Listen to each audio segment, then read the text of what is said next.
creaking.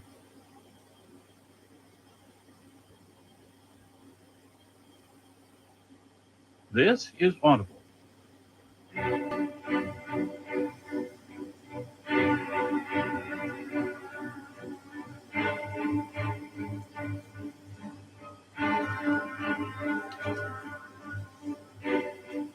Macmillan Audio presents The Gathering Storm by Robert Jordan and Brandon Sanderson. Read for you by Michael Kramer and Kate Redding.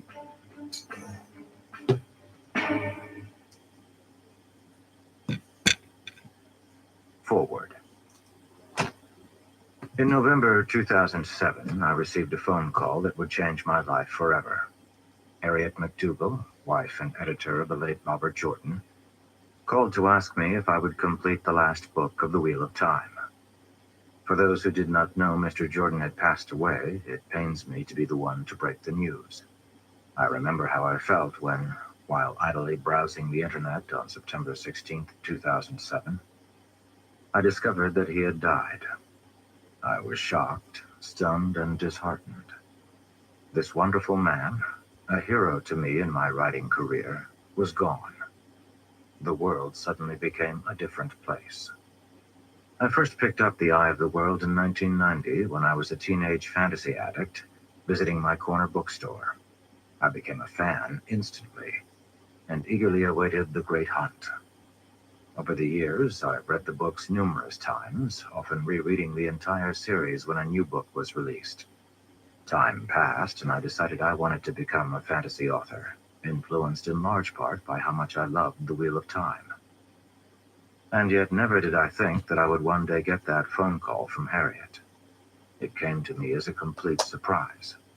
I had not asked, applied, or dared wish for this opportunity, though when the request was made, my answer was immediate. I loved this series as I have loved none other, and the characters feel like old, dear friends from my childhood. I cannot replace Robert Jordan. Nobody could write this book as well as he could have. That is a simple fact. Fortunately, he left many notes, outlines, completed scenes, and dictated explanations with his wife and assistants. Before his passing, he asked Harriet to find someone to complete the series for his fans. He loved you all very much, and spent the very last weeks of his life dictating events for the final volume. It was to be called A Memory of Light. 18 months later, we are here. Mr. Jordan promised that the final book would be big, but the manuscript soon grew prohibitively huge. It would be 3 times the size of a regular Wheel of Time book, and the decision was made by Harriet and Tor to split A Memory of Light into thirds. There were several excellent breaking points that would give a full and complete story in each third. You may think of The Gathering Storm and its 2 followers as the 3 volumes of A Memory of Light, or as the final 3 books of The Wheel of Time. Both are correct. As of this writing, I am halfway done with the second third. We are working as quickly as is reasonable, and we don't want you to have to wait too long to get the ending we were all promised nearly 20 years ago. Mr. Jordan did write this ending himself before he passed away, and I have read it, and it is fantastic. I have not tried to imitate Mr. Jordan's style. Instead, I've adapted my style to be appropriate to The Wheel of Time. My main goal was to stay true to the souls of the characters. The plot is, in large part, Robert Jordan's, though many of the words are mine.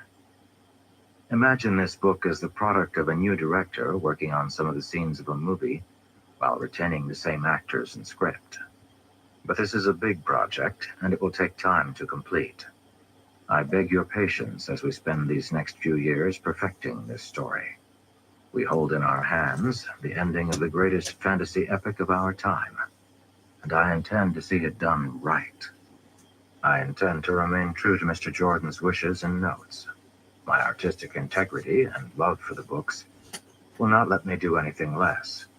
In the end, I let the words herein stand as the best argument for what we are doing. This is not my book. It is Robert Jordan's book, and to a lesser extent, it is your book. Thank you for reading. Brandon Sanderson, June 2009. For Maria Simons and Alan Romanchuk, without whom this book wouldn't have been possible.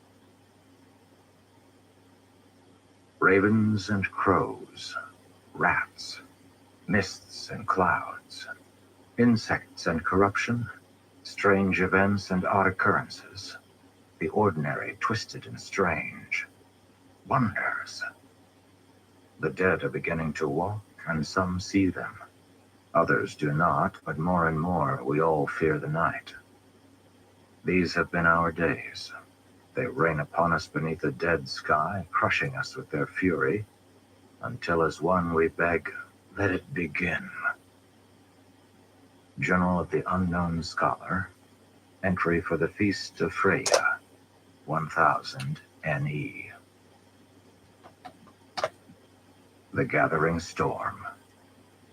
Prologue. What the Storm Means.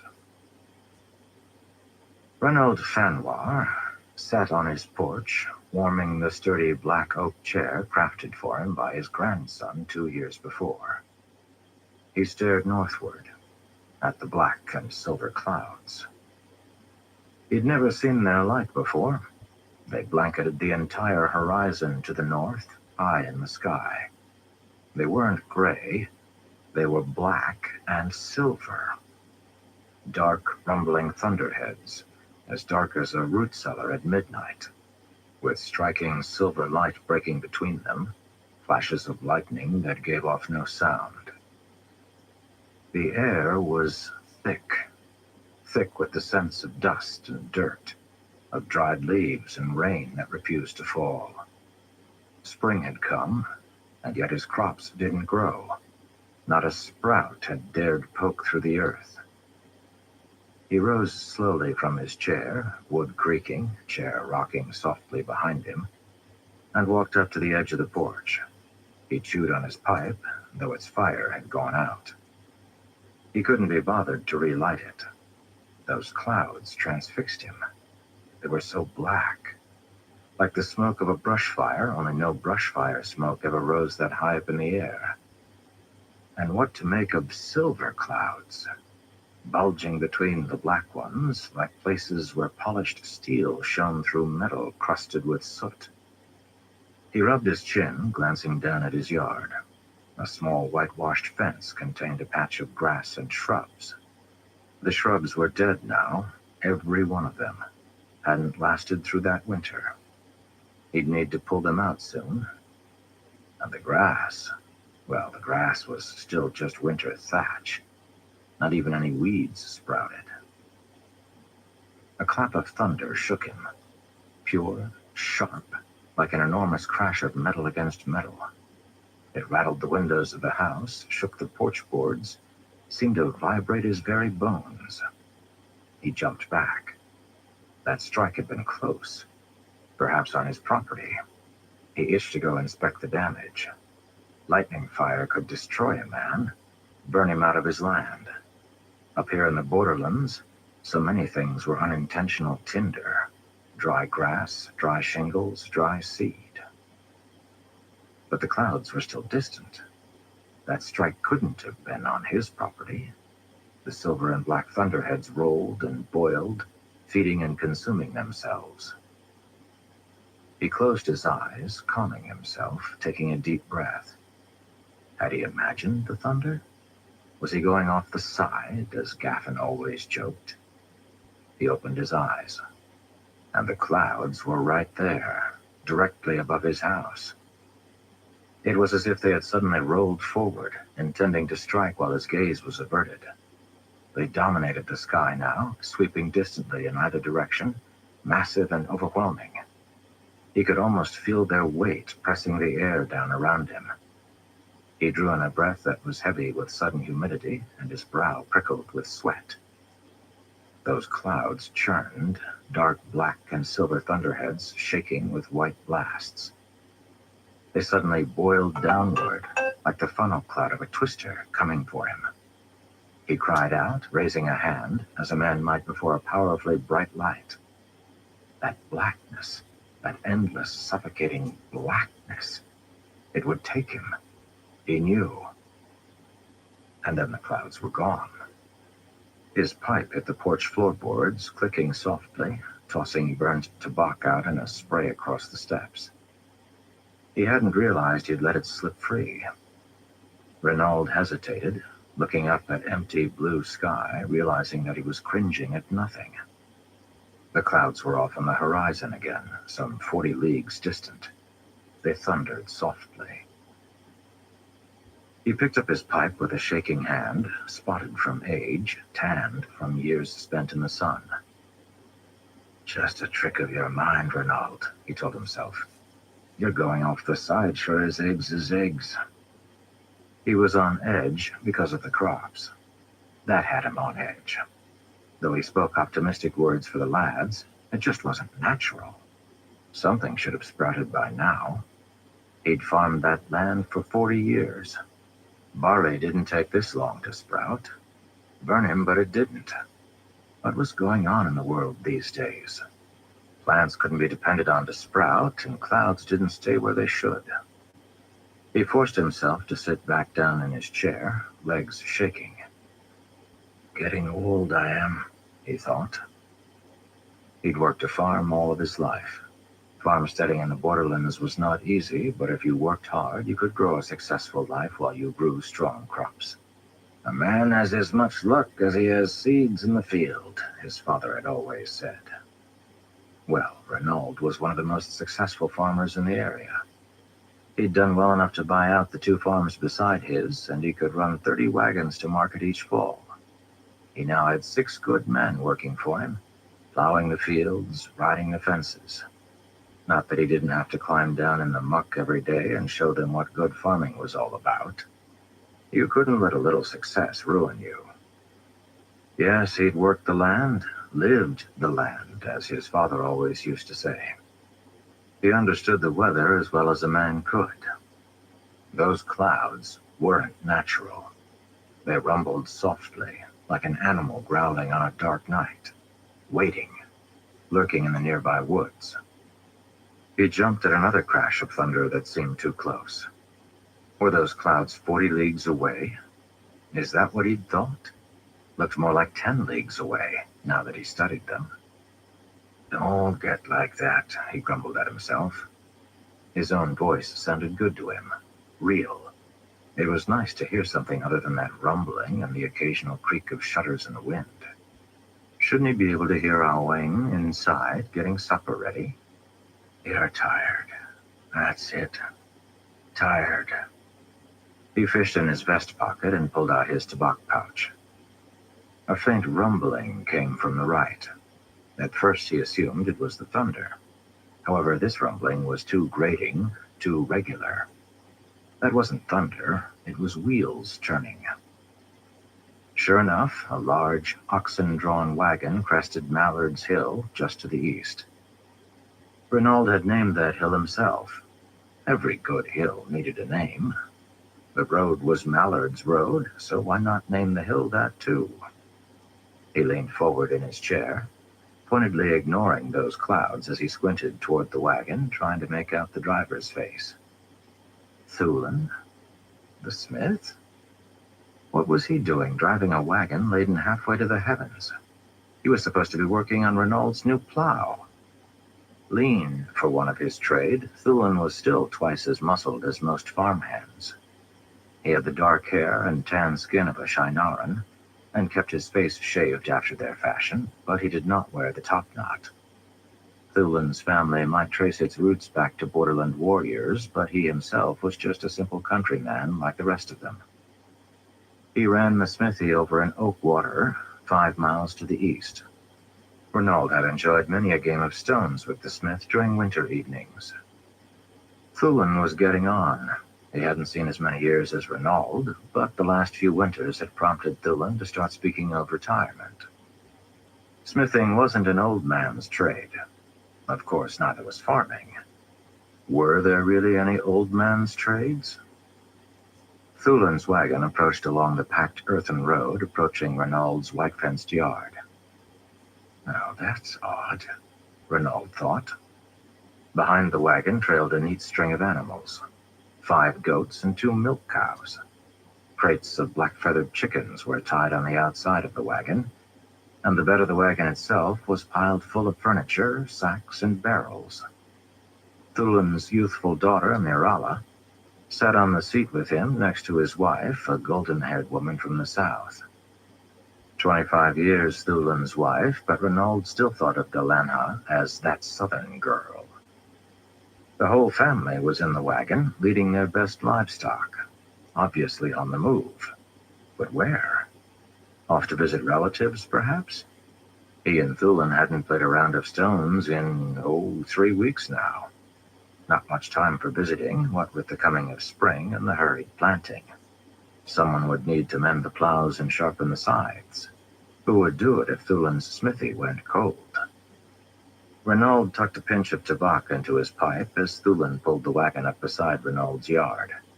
The lean, gray-haired smith handed the reins to his daughter, then climbed down from the wagon, feet throwing puffs of dust into the air when he hit the ground. Behind him, the distant storm still brewed. Thulan pushed open the fence gate, then strode up to the porch. He looked distracted. Renaud opened his mouth to give greeting, but Thulan spoke first.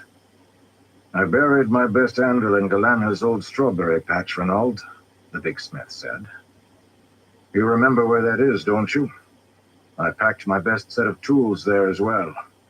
They're well greased and inside my best chest, lined to keep it dry. That should keep the rust off of them, for a time at least." Renaud closed his mouth, holding his pipe half full. If Thulan was burying his anvil, well, it meant he wasn't planning to come back for a while. "Thulan, what? If I don't return," Thulan said, glancing northward, "would you dig my things out and see that they're cared for? Sell them to someone who cares, Renaud. I wouldn't have just anyone beating that anvil. Took me 20 years to gather those tools, you know." "But, Thulan," Renaud sputtered, "where are you going?" Thulan turned back to him, leaning one arm on the porch railing, those brown eyes of his solemn. "There's a storm coming," he said, "and so I figure I've got to head on to the north." "Storm?" Renaud asked. "That one on the horizon, you mean? Thulan, it looks bad. Burn my bones, but it does. But there's no use running from it. We've had bad storms before." "Not like this, old friend," Thulan said. "This ain't the sort of storm you ignore." "Thulan?" Renaud asked. "What are you talking about?" Before he could answer, Galanha called from the wagon box. "Did you tell him about the pots?" "Ah," Thulan said. "Galanha polished up that set of copper-bottom pots that your wife always liked. They're sitting on the kitchen table waiting for Owain if she wants to go claim them." With that, Thulan nodded to Renaud and began to walk back toward the wagon. Renaud sat, stupefied. Thulan always had been a blunt one. He favored saying his mind, then moving on. That was part of what Renaud liked about him. But the smith could also pass through a conversation like a boulder rolling through a flock of sheep, leaving everyone dazed. Renaud scrambled up, leaving his pipe on the chair, and following Thulan down into the yard into the wagon. "Burn it?" Renaud thought, glancing to the sides, noticing the brown grass and dead shrubs again. He'd worked hard on that yard. The smith was checking on the chicken crates tied to the sides of his vehicle. Renaud caught up to him, reaching out a hand, but Galanha had distracted him. "Here, Renaud," she said from the wagon box. "Take these." She held out a basket of eggs, one lock of golden hair straying from her bun. Renaud reached over to take the basket. "Give these to Owain. I know you're short on chickens on account of those foxes last fall." Renaud took the basket of eggs. Some were white, some were brown. "Yes, but where are you going, Galanha?" "North, my friend," Thulan said. He walked past, laying a hand on Renaud's shoulder. There will be an army gathering, I figure. They'll need smiths. Please, Renaud said, gesturing with the basket of eggs. At least take a few minutes. Owen, just put some bread in. One of those thick honey loaves that you like. We can discuss this over a game of stones. Thulin hesitated. We'd better get on the move, Galena said softly. That storm is coming. Thulin nodded, then climbed up into the wagon. You might want to come north too, Renaud. If you do, bring everything you can. He paused. You're good enough with the tools you have here to do some small metal work, so take your best scythes and turn them into pole arms. Your 2 best scythes. Now don't go skimping around with anything that's a second best or a third best. Get your best, because it's the weapon you're going to use. Renaud frowned. How do you know that there will be an army? Thulin, burn me, I'm no soldier. Thulin continued as if he hadn't heard the comments. With a pole arm, you can pull somebody off of a horse and stab them. And as I think about it, maybe you can take the third best and make yourself a couple of swords. What do I know about making a sword? Or about using a sword, for that matter? You can learn, Thulin said, turning north. Everyone will be needed, Renaud.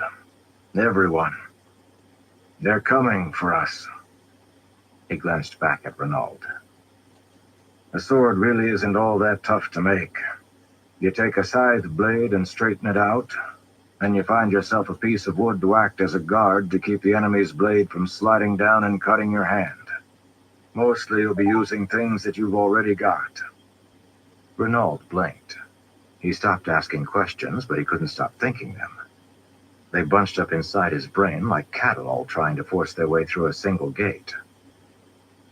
Bring all your stock, Renaud, Thulin said. You'll eat them, or your men will eat them, and you'll want the milk. And if you don't, then there'll be men you can trade with for beef or mutton. Food will be scarce, what with everything spoiling so much and the winter stores having run low. Bring everything you've got. Dried beans, dried fruit, everything. Renaud leaned back against the gate to his yard. He felt weak and limp. Finally, he forced out just one question. Why? Thulin hesitated, then stepped away from the wagon, laying a hand on Renaud's shoulder again. I'm sorry to be so abrupt. Well, you know how I am with words, Renaud. I don't know what that storm is, but I know what it means. I have never held a sword, but my father fought in the Aiel War. I'm a borderlander, and that storm means the end is coming, Renaud. We need to be there when it arrives. He stopped, then turned and looked to the north, watching those building clouds as a farmhand might watch a poisonous snake he found in the middle of the field. Light preserve us, my friend. We need to be there. And with that, he removed his hand and climbed back into the wagon. Renaud watched them ease off, nudging the oxen into motion, heading north. Renaud watched for a long time, feeling numb. The distant thunder cracked, like the sound of a whip smacking against the hills. The door to the farmhouse opened and shut. Owain came out to him, gray hair in a bun. It had been that color for years now. She'd grayed early, and Renaud had always been fond of the color. Silver, more than gray, like the clouds. Was that Thulin? Owain asked, watching the distant wagon throw up dust. A single black chicken feather blew across the roadway. Yes. And he didn't stay? Even to chat? Renaud shook his head. Oh, but Galenha sent eggs. She took the basket and began to transfer the eggs into her apron to carry them inside. She's such a dear. Leave the basket there on the ground. I'm sure she'll send someone for it. Renaud just stared northward. Renaud? Owain asked. What's gotten into you, you old stump? She's polished up her pots for you, he said. The ones with the copper bottoms. They're sitting on her kitchen table. They're yours if you want them. Owain fell silent. Then he heard a sharp sound of cracking, and he looked over his shoulder. She had let her apron grow slack, and the eggs were slipping free, plopping to the ground and cracking. In a very calm voice, Owain asked, "Did she say anything else?" He scratched his head, which hadn't much hair left to speak of. "She said the storm was coming, and they had to head north. Thulin said we should go too." They stood for another moment. Owain pulled up the edge of her apron, preserving the majority of the eggs. She didn't spare a glance for those that had fallen. She was just staring northward. Renaud turned. The storm had jumped forward again, and it seemed to have grown darker somehow. "I think we ought to listen to them, Renaud," Owain said. I'll go fix up what we'll need to bring with us from the house. You can go around back and gather the men. Did they say how long we'll be gone?" "No," he said. "They didn't even really say why. Just that we need to go north for the storm. And that this is the end." Owain inhaled sharply. "Well, you just get the men ready. I'll take care of the house." She bustled inside, and Renaud forced himself to turn away from the storm. He rounded the house and entered the barnyard, calling the farmhands together.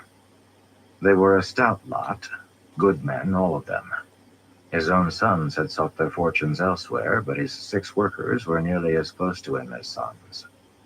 Merk, Favadan, Renin, Bashir, and Adamad gathered round. Still feeling dazed, Renaud sent 2 to gather up the animals, 2 more to pack what grain and provisions they had left from the winter, and the final man off to fetch Galeni, who had gone into the village for some new seed, just in case the planting had gone bad on account of their stores. The 5 men scattered. Renaud stood in the farmyard for a moment, then went into the barn to fetch his lightweight forge and pull it out into the sunlight. It wasn't just an anvil, but a full, compact forge made for moving. He had it on rollers. You couldn't work a forge in a barn. All that dust could take fire. He heaved the handles, wheeling it out to the alcove set off to the side of the yard, built from good bricks where he could do minor repairs when he needed to. An hour later, he had the fire stoked. He wasn't as skilled as Thulin, but he'd learned from his father that being able to handle a little of your own forge work made a big difference. Sometimes you couldn't squander the hours it would take to go to town and back just to fix a broken hinge. The clouds were still there. He tried not to look at them as he left the forge and headed into the barn. Those clouds were like eyes peeping over his shoulder. Inside the barn, light sprinkled down through cracks in the wall, falling on dust and hay. He built the structure himself some 25 years back. He kept planning to replace some of those warped roofing planks, but now there wouldn't be time. At the tool wall, he reached for his 3rd best scythe, but stopped. Taking a deep breath, he took the best scythe off the wall instead. He walked back out to the forge and knocked the haft off the scythe. As he tossed the wood aside, Bashir, eldest of his farmhands, approached, pulling a pair of goats. When Bashir saw the scythe blade on the forge, his expression grew dark. He tied the goats to a post, then trotted over to Renaud, but said nothing. How to make a pole arm. Thulin had said they were good for yanking a man off his horse. Well, he would have to replace the snath with a longer, straight shaft of ashwood. The flanged end of the shaft would extend beyond the heel of the blade, shaped into a crude spear point and clad with a piece of tin for strength. And then he would have to heat the blade and bang off the toe about halfway, making a hook that could tug a man off his horse and maybe cut him at the same time. He slid the blade into the burning coals to heat it, then began to tie on his apron. Bashir stood there for a minute or so, watching. Finally, he stepped up, taking Renaud by the arm. "Renaud, what are we doing?" Renaud shook his arm free. We're going north. The storm is coming and we're going north. We're going north for just a storm? It's insanity. It was nearly the same thing Renaud had said to Thulin. Distant thunder sounded. Thulin was right. The crops, the skies, the food going bad without warning. Even before he'd spoken to Thulin, Renaud had known. Deep within, he'd known. This storm would not pass overhead, then vanish. It had to be confronted. Bashir, Renaud said, turning back to his work. You've been a hand on this farm for, 15 years now? You're the first man I hired. How well have I treated you and yours? You've done me well, Bashir said. But burn me, Renaud, you've never decided to leave the farm before. These crops, they'll wither to dust if we leave them. This ain't no southern or wet farm. How can we just go off? Because, Renaud said, if we don't leave, then it won't matter if we plant it or not. Bashir frowned. Son, Renaud said, you'll do as I say, and that's all we'll have of it. Go finish gathering the stock. Bashir stalked away, but he did as he was told. He was a good man, if hot-headed. Renaud pulled the blade out of the heat, the metal glowing white. He laid it against the small anvil and began to beat on the knobby section where heel met beard, flattening it. The sound of his hammer on the metal seemed louder than it should have been. It rang like the pealing thunder, and the sounds blended, as if each beat of his hammer was itself a piece of the storm. As he worked, the peals seemed to form words, like somebody muttering in the back of his head, the same phrase over and over. The storm is coming. The storm is coming.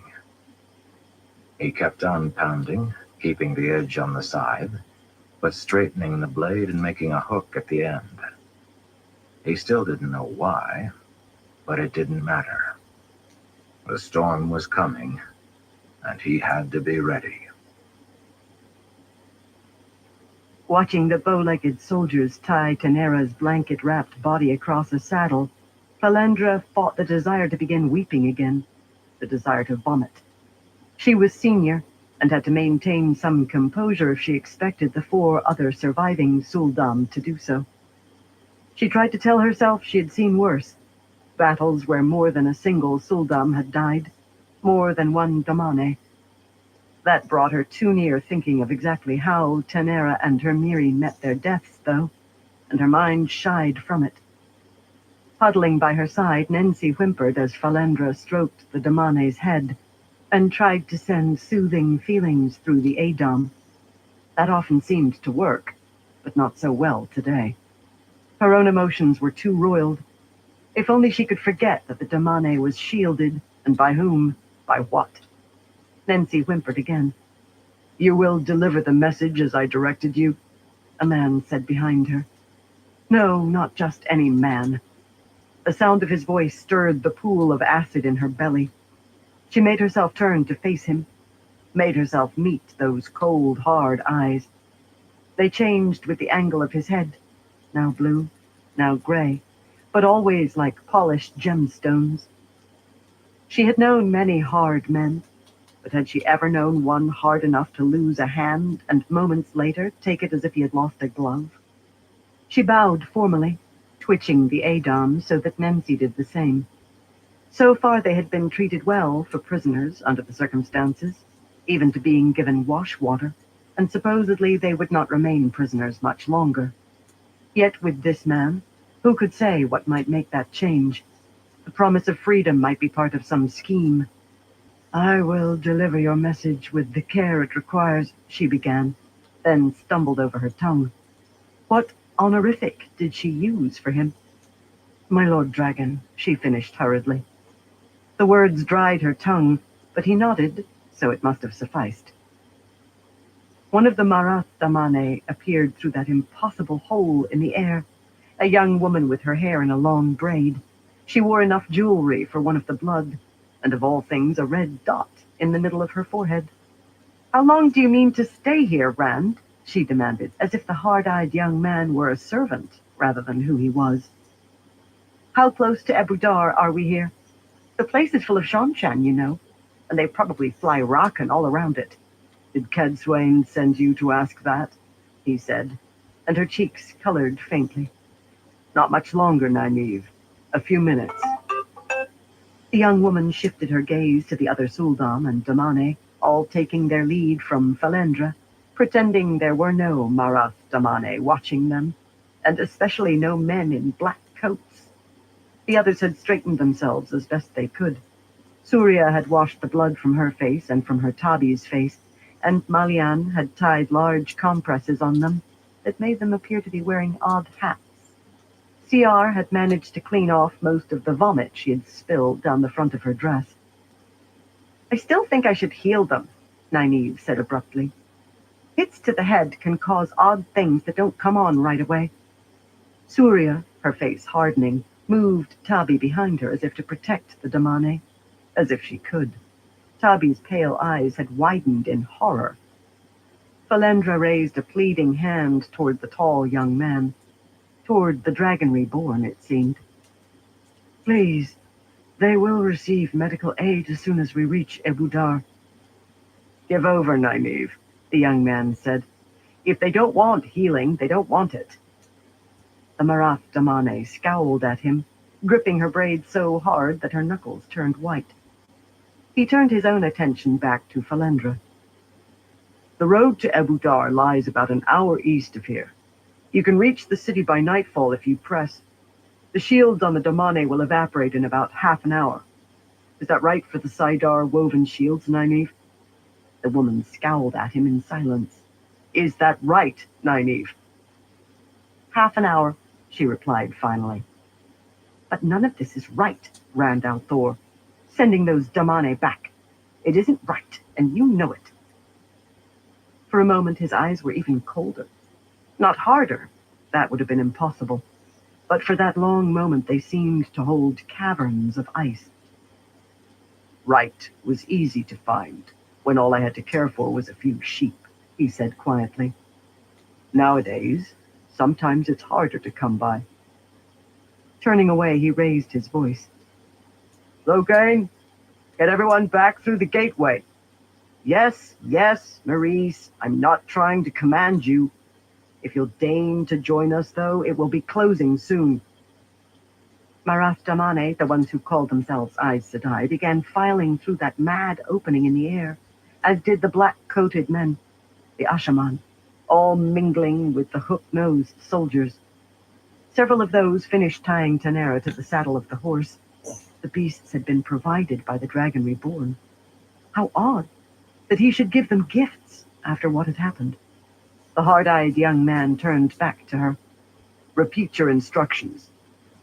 "I am to return to Abu Dar with a message for our leaders there." "The daughter of the 9 moons," the Dragon Reborn said sternly. "You will deliver my message to her." Falendra stumbled. She was not in any way worthy to speak to one of the blood, let alone the High Lady, daughter of the Empress, might she live forever. But this man's expression allowed no argument. Falendra would find a way. "I will deliver your message to her," Falendra continued. "I will tell her that you bear her no malice for this attack, and that you desire a meeting." "I still desire one," the Dragon Reborn said. As far as Falendra knew, the daughter of the 9 moons had never known about the original meeting. It had been arranged in secret by Anath. And that was why Falendra knew for certain that this man must be the Dragon Reborn. For only the Dragon Reborn himself could face one of the Forsaken and not only survive, but come out the victor. Was that really what she had been? One of the Forsaken? Falendra's mind reeled at the concept. Impossible. And yet here was the Dragon Reborn. If he lived, if he walked the land, then the Forsaken would too. She was muddled, her thoughts going in circles, she knew. She bottled up her terror. She would deal with that later. She needed to be in control. She forced herself to meet those frozen gemstones this man had for eyes. She had to preserve some dignity, if only to reassure the 4 other surviving Sul'dam, and the Damane, of course.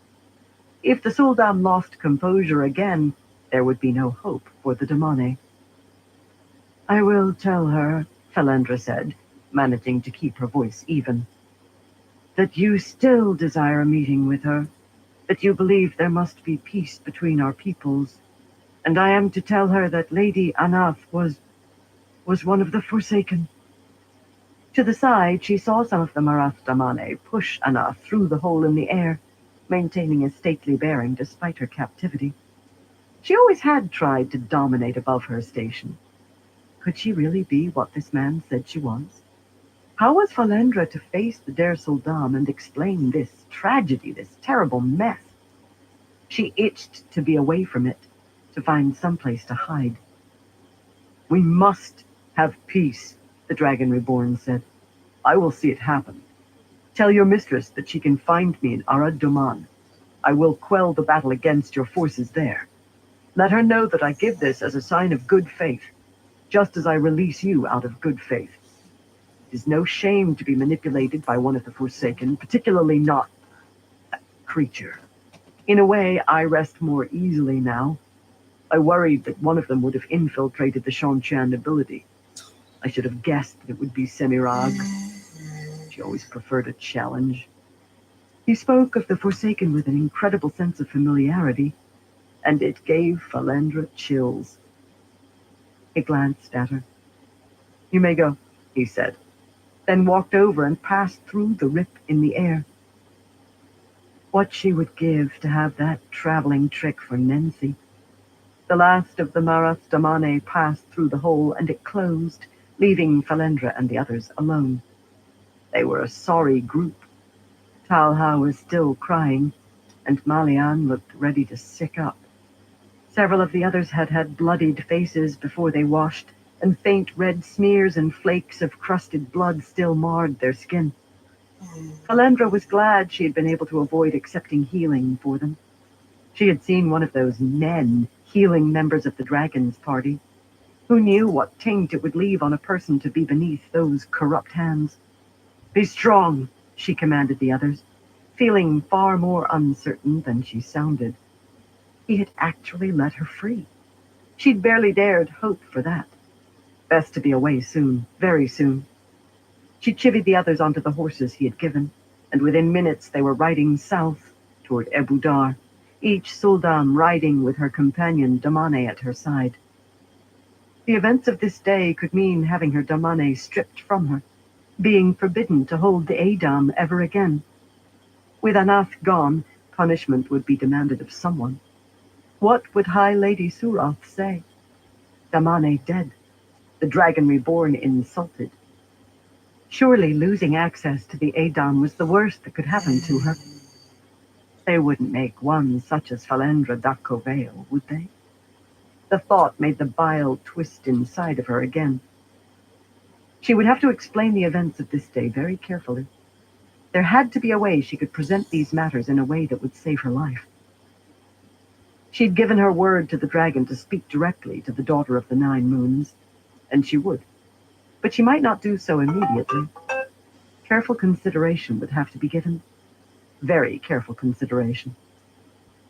She leaned in close to her horse's neck, nudging her mount forward ahead of the others. That way they wouldn't see the tears of frustration, pain, and terror in her eyes. Tylee Kirgan, Lieutenant General of the ever-victorious army, sat her horse atop a forested hilltop, looking northward. Such a different place this land was. Her homeland, Maram Kashor, was a dry island on the very southeastern tip of Shanshan.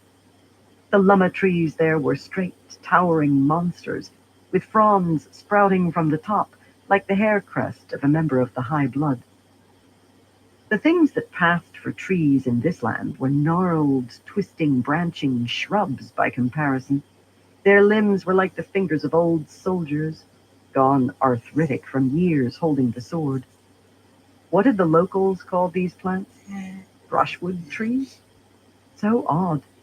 To think that some of her ancestors might have come from this place, traveling with Luthair Pandrag to Shanshan. Her army marched down the road below, throwing dust into the air. Thousands upon thousands of men. Fewer than she'd had before, but not by many. It had been 2 weeks since her fight with the Aiel, where Perrin Aybara's plan had worked impressively. Fighting alongside a man like him was always a bittersweet experience. Sweet for the sheer genius of it. Bitter for the worry that one day they would face each other on the battlefield. Tylee was not one who enjoyed a challenge in a fight. She'd always preferred to win straight out. Some generals said that never struggling meant never being forced to improve.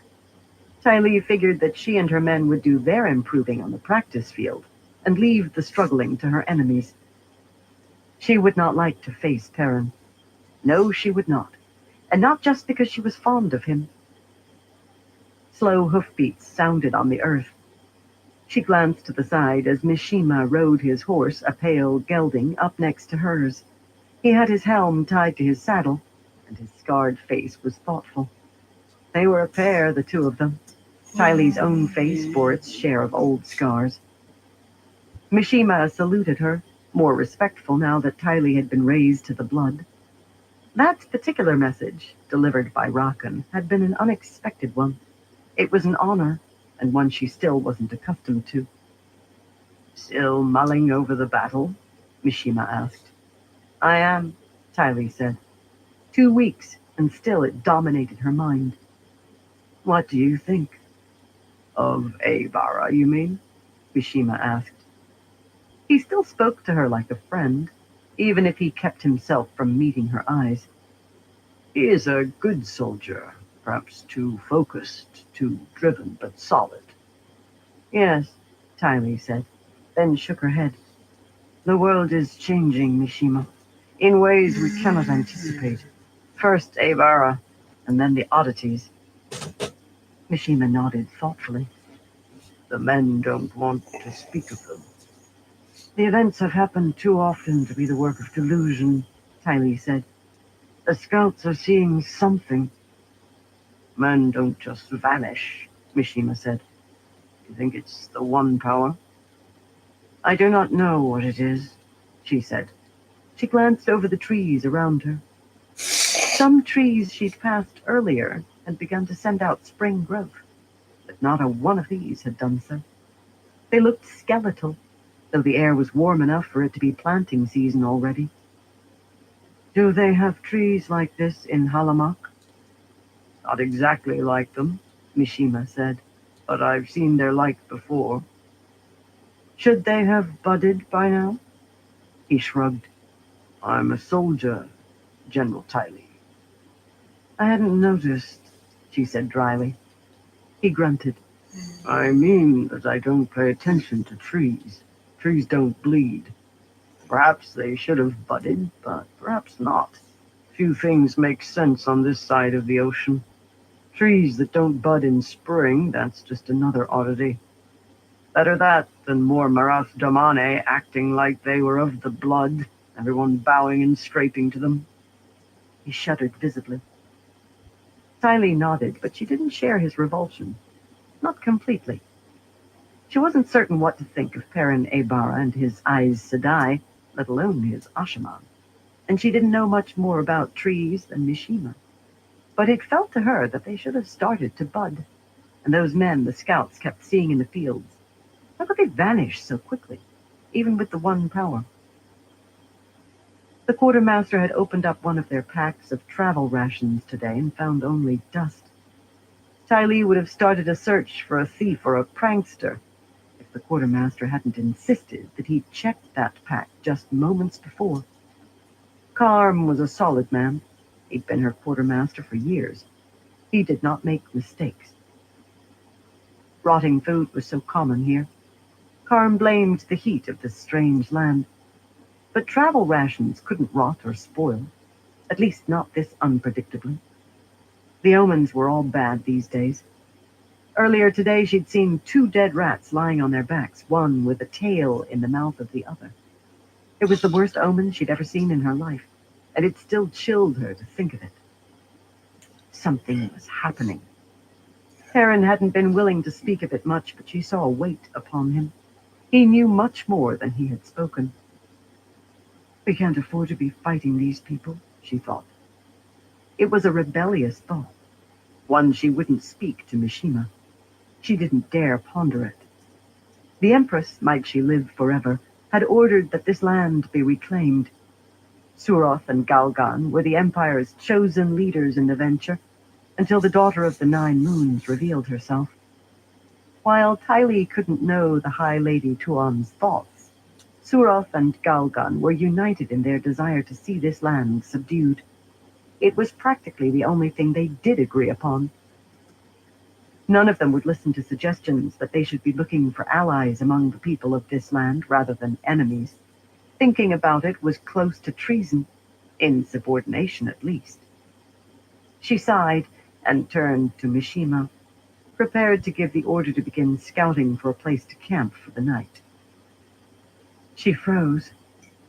Mishima had an arrow through his neck, a wicked, barbed thing. She hadn't heard it strike. He met her eyes, stunned, trying to speak and only letting out blood. He slid from the saddle and collapsed in a heap as something enormous charged through the underbrush beside Tylee, cracking gnarled branches, throwing itself at her. She barely had time to pull free her sword and shout before Duster, a good solid warhorse that had never failed her in battle, reared in panic, tossing her to the ground. That probably saved her life, as her attacker swung a thick-bladed sword, cutting into the saddle where Tylee had been. She scrambled to her feet, armor clanking, and screamed the alert. "To arms! Attack!" Her voice joined hundreds who made the same call at virtually the same time. Men screamed, horses whinnied. An ambush, she thought, raising her blade. And we walked right into it. Where are the scouts? What happened? She launched herself at the man who had tried to kill her. He spun, snorting. And for the first time she saw just what he was. Not quite a man. Instead, some creature with twisted features, the head covered in coarse brown hair, the too wide forehead wrinkled with thick skin. Those eyes were disturbingly human-like, but the nose below was flattened like that of a boar, and the mouth jutted with two prominent tusks. The creature roared at her, spittle spraying from its nearly human lips. Blood of my fathers forgotten, she thought. What have we stumbled into? The monster was a nightmare, given a body and let loose to kill. It was a thing she had always dismissed as superstition. She charged the creature, knocking aside its thick sword as it tried to attack. She spun, falling in to beat the brushes, and separated the beast's arm from its shoulder. She struck again, and its head followed the arm to the ground, cut free.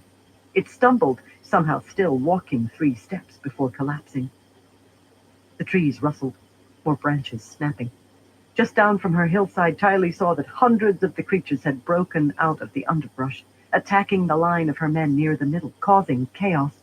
More and more of the monsters poured between the trees. How had this happened? How had these things gotten so close to Ebu Dar? They were well inside the Shanshan defensive perimeter, only a day's march from the capital. Tylee charged down the hillside, bellowing for her honor guard as more of the beasts roared out of the trees behind her. Graendal lounged in a stonework room lined with adoring men and women, each one a perfect specimen, each one wearing little more than a robe of diaphanous white cloth. A warm fire played in the hearth, illuminating a fine rug of blood red. That rug was woven in the design of young women and men, entangled in ways that would have made even an experienced courtesan blush. The open windows let in afternoon light, the lofty position of her palace giving a view of pines and a shimmering lake below. She sipped sweet bristle juice, wearing a pale blue dress after the Damani cut. She was growing fond of their fashions, though her dress was far more filmy than the ones they wore. These Domani were too fond of whispering, when Graendal preferred a nice sharp scream. She took another sip of juice. What an interestingly sour flavor it had. It was exotic during this age, since the trees now grew only on distant islands. Without warning, a gateway spun open in the center of the room. She cursed under her breath as one of her finest prizes, a succulent young woman named Thurasa, a member of the Domani Merchant Council, nearly lost an arm to the thing. The gateway let in a sweltering heat that marred the perfect mix of chill mountain air and fireplace warmth she had cultivated. Grendal kept her composure, forcing herself to lounge back in her overstuffed velvet chair. A messenger in black strode through the portal, and she knew what he wanted before he spoke. Only Moradin knew where to find her, now that Samael was dead. "My lady, your presence is required by..." "Yes, yes," she said. "Stand straight, and let me see you." The youth stood still, just 2 steps into the room. And he was attractive. Pale golden hair, as was so rare in many parts of the world. Green eyes that shimmered like moss-grown pools. A lithe figure topped with just enough muscle. Grendal clicked her tongue. Was Moradin trying to tempt her by sending his very most pretty? Or was the choice coincidental? No. Among the chosen there were no coincidences. Grendal nearly reached out with a wave of compulsion to seize the boy for herself. However, she restrained herself. Once a man had known that level of compulsion, there was no way to recover him, and Moradin might be angered. She did need to worry about his whims. The man never had been stable, even during the early years. If she intended to see herself as nameless someday, it was important not to rile him until it was time to strike. She turned her attention away from the messenger. If she couldn't have him, then she wasn't interested in him, and looked through the open gateway. She hated being forced to meet with one of the other chosen on their terms. She hated leaving her stronghold and her pets. Most of all, she hated being forced to grovel before one who should have been her subordinate. There was nothing to be done about it. Moradin was nameless. For now. And that meant, hated or not, Grendal had no choice but to answer his summons. So she set aside her drink, then stood and walked through the gateway, her diaphanous pale blue gown shimmering with golden embroidery. It was distractingly hot on the other side of the gateway. She immediately wove air and water, cooling the air around her. She was in a black stone building with ruddy light coming in the windows. They had no glass in them. That reddish tint implied a sunset, but it was barely mid-afternoon back in Arad Doman. Surely she hadn't traveled that far, had she? The room was Fire, furnished how you only with doing? hard chairs of the deepest black wood. Moradin certainly was Hope you're lacking doing in well. imagination lately. Everything of black and red, and all focused on killing those fool boys from the village of Rand Althor. Was she the only one who saw that Althor himself was the real threat? Why not just kill him and be done with it? The most obvious answer to that question, that none of them so far had proven strong enough to defeat him, was one she did not enjoy contemplating. She walked to the window and found the reason for the rust-colored light. Outside, the clay-like ground was stained red from the iron in the soil. She was on the second level of a deep black tower, the stones drawing in the burning heat of the sky. Very little vegetation sprouted outside, and that which did was spotted with black. So, it was the deep northeastern blight. It had been some time since she'd been here. Moradin seemed to have located a fortress of all things. A collection of shoddy huts stood in the shadow of the fortress, and a few patches of blight-strain crops marked fields in the distance. They were probably trying a new strain, coaxing it to grow in the area. Perhaps several different crops. That would explain the patches. Guards prowled the area, wearing black uniforms despite the heat. Soldiers were necessary to fight off attacks from the various shadow spawn that inhabited the lands this deep within the blight. Those creatures obeyed no master save for the great lord himself. What was Moradin doing all the way out here? Her speculation was cut short as footsteps announced other arrivals. Demondred entered through the doorway to the south, and he was accompanied by Messana. Had they arrived together then? They assumed that Grandal did not know of their little alliance, a pact that included Semirog. But honestly, if they wanted to keep that a secret, couldn't they see that they shouldn't answer a summons Hell yeah, together? fire.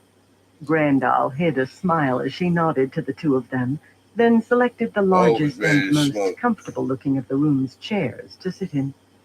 She ran a finger along the smooth, dark wood, feeling the grain beneath the lacquer. Demondred and Messana regarded her coldly, and she knew them well enough to pick out hints of their surprise at seeing her. So, they had anticipated this meeting, had they? But not Grandal's presence at it? Best to pretend that she herself was not confused. She smiled knowingly at the two of them and caught a flash of anger in Demondred's eyes. That man frustrated her, though she would never admit it out loud. Messana was in the White Tower, pretending to be one of what passed for an Aes Sedai in this age. She was obvious and easy to read. Grandal's agents in the White Tower kept her well apprised of Messana's activities. And, of course, Grandal's own newly minted association with Arangar was helpful as well. Arangar was playing with the rebel Aes Sedai, the ones who were besieging the White Tower.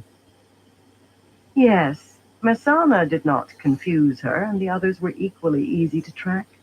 Moradin was gathering the Great Lord's forces for the last battle, and his war preparations left him very little time for the south, though his two minions, Sindane and Mogadin, occasionally showed their faces there. They spent their time rallying the Dark Friends and occasionally trying to follow Moradin's orders that the two Taviran, Perrin Abara and Matrim Coffin, be killed. She was certain Samael had fallen to Randall Thor during the struggle for Ilion. In fact, now that Grandal had a clue that Semirog had been pulling strings with the Shonchan, she was confident she knew the plans of every one of the other 7 remaining chosen. Except Demondred. What was that blasted man up to? She'd have traded all of her knowledge of Messana's and Arangar's doings for even a hint of Demondred's plans. He stood there, handsome and hawk-nosed, his lips drawn in perpetual anger. Demondred never smiled, never seemed to enjoy anything. Though he was one of the foremost generals among the chosen, warfare had never seemed to bring him joy. Once she had heard him say that he would laugh the day he could snap the neck of Luz Theron, and only then. He was a fool to bear that grudge. To think he might have been on the other side, might have become the dragon himself, had things turned out differently. Still, fool or not, he was extremely dangerous, and Grandal did not like being ignorant of his plans.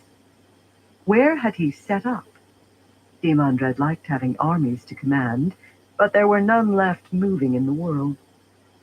Save, perhaps, for those borderlanders. Could he have managed to infiltrate them? That certainly would have been a coup, but surely she'd have heard something. She had spies in that camp. She shook her head, wishing for a drink to wet her lips. This northern air was too dry. She much preferred the Damani humidity. Demondred folded his arms, remaining standing as Messana seated herself. She had chin-length dark hair and watery blue eyes. Her floor-length white dress bore no embroidery, and she wore no jewelry. A scholar to the core. Sometimes Grandal thought Messana had gone over to the Shadow because it offered a more interesting opportunity for research. Messana was fully dedicated to the Great Lord now, just like the rest of them, but she seemed a second-rate member of the Chosen, making boasts she couldn't fulfill, allying herself to stronger parties, but lacking the skill to manipulate them. She'd done evil works in the Great Lord's name, but had never managed the grand achievements of Chosen like Semirog and Demondred, let alone Moradin. And as Grandal began to think on Moradin, the man entered. Now, there was a handsome creature. Demondred looked like a knob-faced peasant compared with him. Yes, this body was much better than his previous one. He was almost pretty enough to be one of her pets, though that chin spoiled the face. Too prominent, too strong. Still, that stark black hair atop a tall, broad-shouldered body. She smiled, thinking of him kneeling in a filmy outfit of white, looking at her adoringly, his mind wrapped in compulsion to the point that he saw nobody, nothing, other than Grandal. Messana rose as soon as Moradin entered, and Grandal reluctantly did likewise. He wasn't her pet. Not yet. He was nameless, and he had begun to demand more and more shows of obedience from them in recent days. The great lord gave him the authority. All three of the other chosen reluctantly bowed their heads to him. Only to him among all men would they show deference. He noted their obedience with stern eyes as he stalked to the front of the room, where the wall of charcoal black stones was set with a mantle. What had possessed someone to build a fortress out of black rock in the Blight's heat? Grandal sat back down. Were the other chosen coming? If not, what did it mean? Messana spoke before Moradin could say anything. Moradin, she said, stepping forward, we need to rescue her. You will speak when I give you leave, Messana, he replied coldly.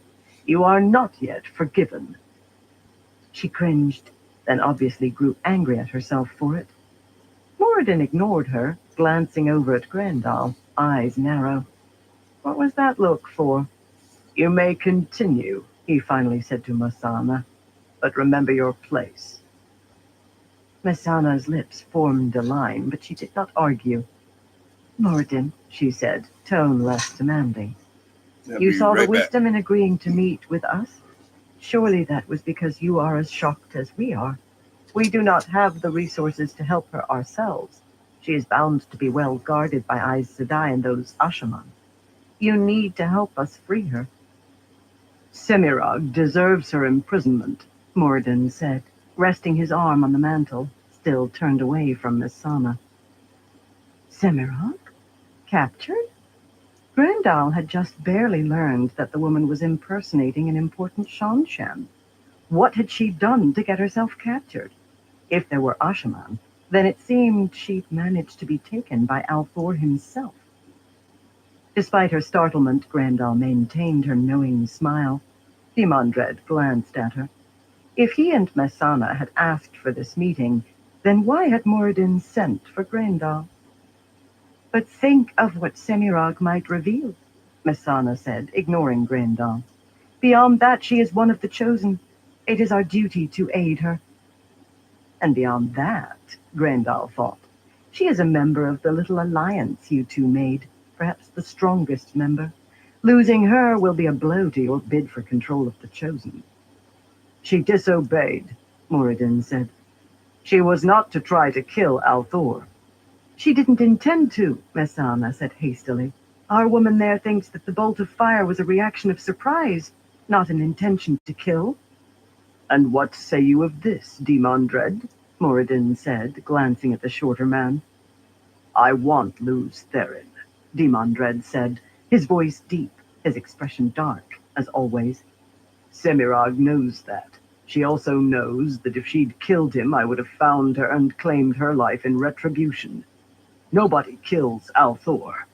Nobody but me.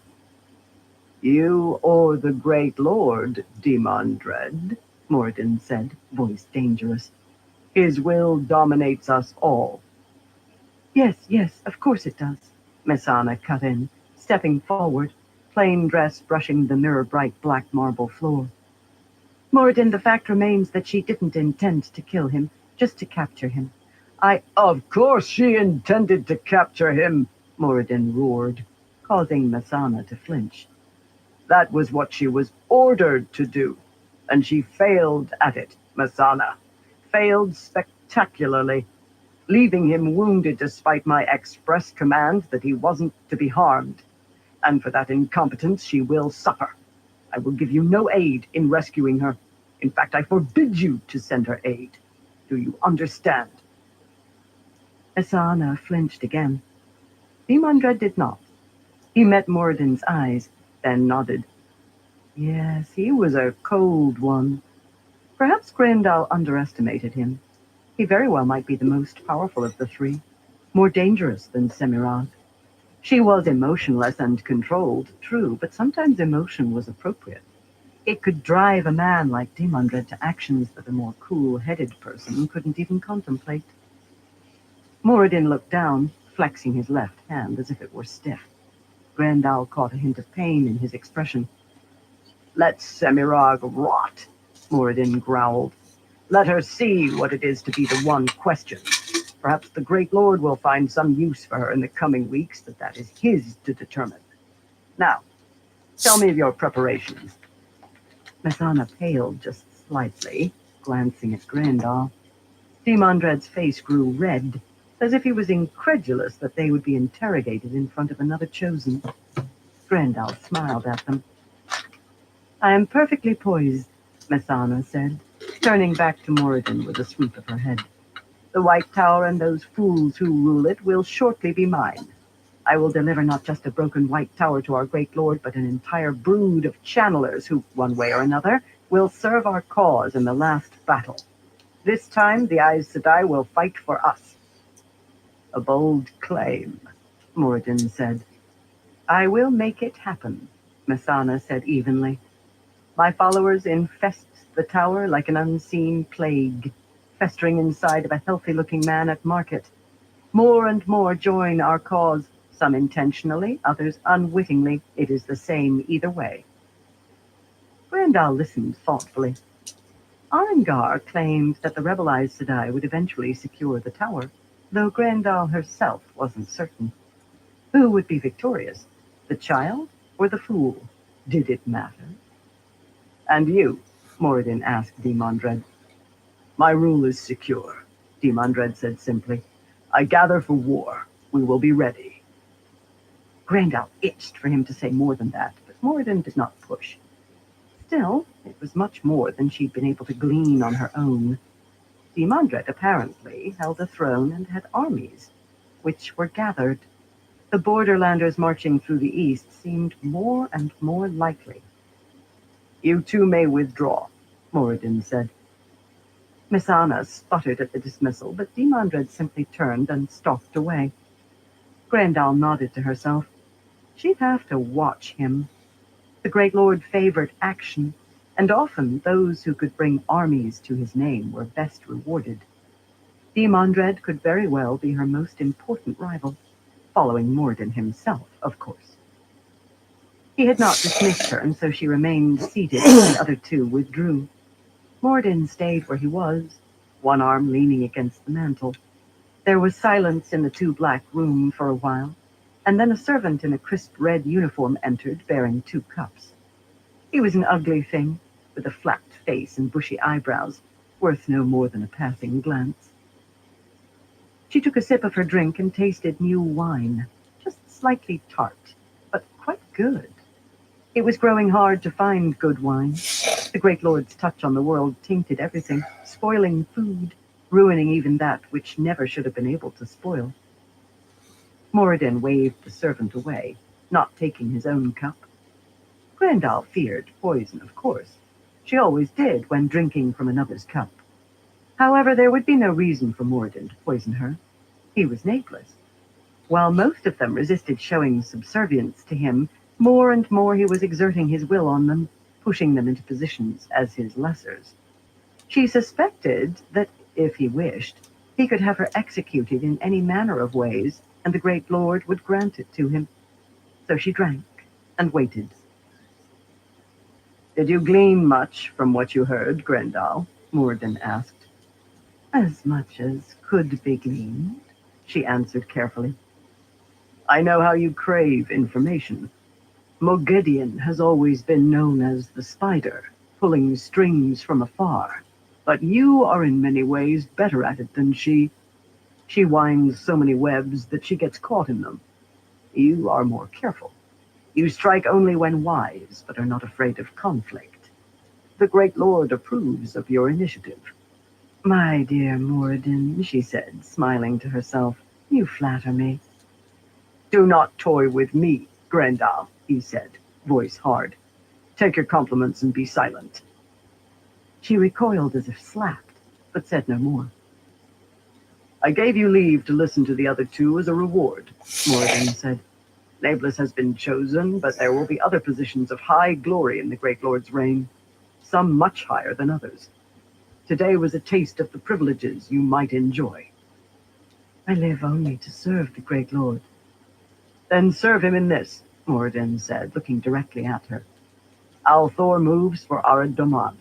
He is to live unharmed until he can face me at that last day, but he must not be allowed to make peace in your lands. He will attempt to restore order. You must find ways to prevent that from happening. It will be done. Go then, Moradin said, waving a hand sharply. She rose, thoughtful, and started toward the door. And Grendel, he said. She hesitated, glancing at him. He stood against the mantel, back mostly to her. He seemed to be staring at nothing, just looking at the black stones of the far wall. Strangely, he looked a great deal like Althor, of whom she had numerous sketches via her spies, when he stood like that. The end is near, Moradin said. The wheel has groaned its final rotation. The clock has lost its spring. The serpent heaves its final gasps. He must know pain of heart. He must know frustration, and he must know anguish. Bring these to him, and you will be rewarded. She nodded, then made her way through the provided gateway, back to her stronghold in the hills of Arad Doman, to plot. Rodel Ituralda's mother, now 30 years buried in the clay hills of his Domani homeland, had been fond of a particular saying: things always have to get worse before they can get better. She said it when she'd yanked free his festering tooth as a boy, an ailment he'd earned while playing at swords with the village boys. She'd said it when he'd lost his first love to a lordling, who wore a hat with feathers and whose soft hands and jeweled sword had proven he'd never known a real battle. And she'd say it now, if she were with him on the ridge, watching the Shonchan march upon the city nestled in the shallow valley below. He studied the city, Darluna, through his looking glass, shading the end with his left hand, his gelding quiet beneath him in the evening light. He and several of his Domani kept to this small stand of trees. It would take the Dark One's own luck for the Shonchan to spot him, even with looking glasses of their own. Things always had to get worse before they could get better. He'd lit a fire under the Shonchan by destroying their supply depots all across Olmec Plain and into Terrebonne. He shouldn't be surprised, then, to see a grand army like this one, 150,000 strong at least, come to quench that fire. It showed a measure of respect. They did not underestimate him, these Shonchan invaders. He wished that they did. Ituralda moved his looking glass, studying a group of riders among the Shonchan force. They rode in pairs, one woman of each pair wearing gray, the other red and blue. They were far too distant, even with the glass, for him to make out the embroidered lightning bolts on the dresses of those in red and blue, nor could he see the chains that linked each pair together. Domani and Suldam. This army had at least 100 pairs, probably more. If that weren't enough, he could see one of the flying beasts above, drawing close for its rider to drop a message to the general.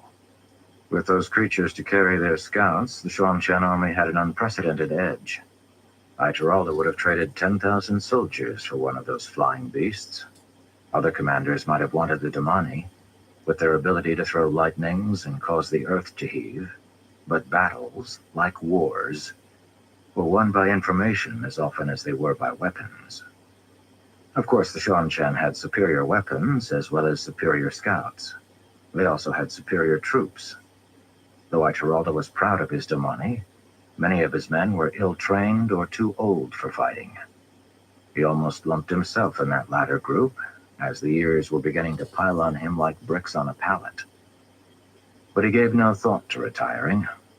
When he'd been a boy, he'd often felt a sense of urgency, a worry that by the time he came of age, the great battles would all be done, all the glory won. Sometimes he envied boys their foolishness. "They march hard, Rodel," Lidrin said. He was a youth with a scar across the left side of his face, and he wore a fashionable thin black mustache. "They badly want to capture that city." Lidrin had been untested as an officer before this campaign began. He was a veteran now.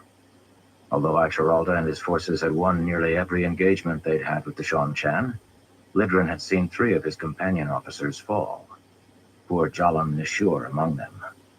From their deaths, Lidrin had learned one of the bitter lessons of warfare. Winning didn't necessarily mean living, and following orders often didn't mean either winning or living. Lidrin didn't wear his customary uniform. Neither did Aichiralda or any of the men with him. Their uniforms had been needed elsewhere, and that left them with simple worn coats and brown trousers, many borrowed or bought from locals. Aichiralda raised his looking glass again, thinking on Lidrin's comment. The Shan-Chan did indeed march with speed. They were planning to take Darluna quickly. They saw the advantage it would offer, for they were a clever foe, and they had returned to Aichiralda an excitement he had assumed that he'd left behind years ago. "Yes, they push hard," he said. "But what would you do, Lidrin? An enemy force of 200,000 behind you, another of 150,000 ahead of you. With enemies on all sides, would you march your men maybe just a little too hard if you knew that you'd find refuge at the end?" Lidrin did not respond. Aichiralda turned his looking glass, examining spring fields clustered with workers going about their planting. Darluna was a large city for these parts. Nothing here in the West could match the grand cities of the East and South, of course, regardless of what people from Tanchico or Falma would like to claim. Still, Darluna had a sturdy granite wall a good 20 feet tall. There was no beauty to the fortification, but the wall was solid, and it wrapped a city big enough to make any country boy gawk. In his youth, Aichiralda would have called it grand. That was before he'd gone to fight the Aiel at Tarvalon. Either way, it was the best fortification to be found in the area, and the Shan-Chan commanders no doubt knew it. They could have chosen to hunker down on a hilltop. Fighting surrounded would make full use of those Stumani. However, that would not only leave no retreat, but would leave them minimal opportunities for supply. A city would have wells and perhaps leftover winter stores inside the wall. And Darluna, which had had its garrisons pressed into service elsewhere, was far too small to offer serious resistance. Aichiralda lowered his looking glass. He didn't need it to know what was happening as the Shan-Chan scouts reached the city, demanding that the gates be opened to the invading force. He closed his eyes, waiting. Lidrin exhaled softly beside him. "They didn't notice," he whispered. "They're moving the bulk of their forces up to the walls, waiting to be let in." "Give the order," Aichiralda said, opening his eyes. There was one problem with superior scouts cheers. like the Rockin. When you had access to a tool so useful, you tended to rely upon it. And reliance like that could be exploited. In the distance, the farmers on the fields tossed aside their tools and pulled bows from hidden clefts in the ground. The gates to the city opened, revealing the soldiers hiding inside. Soldiers that the Shan-Chan Rockin scouts had claimed were a 4-day ride away. Aichiralda raised his looking glass. The battle began. The prophet's fingers bit dirt, tearing trenches in the soil as he scrambled up to the top of the forested hillside. His followers straggled behind. So few. So few. But he would rebuild.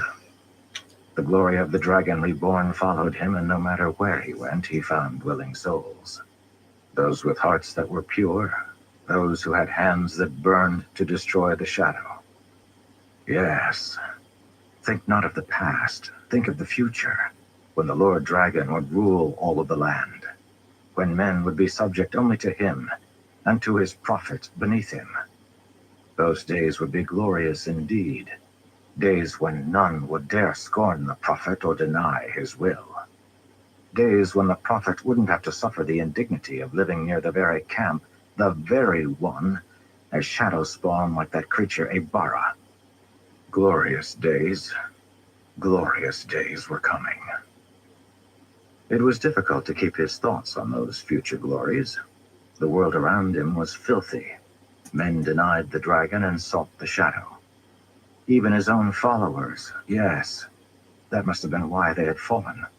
That must have been why so many died when assaulting the city of Malden and its dark friend Aiel. The prophet had been so certain. He had assumed that the dragon would protect his people, lead them to a powerful victory. Then the prophet would finally have gotten his wish.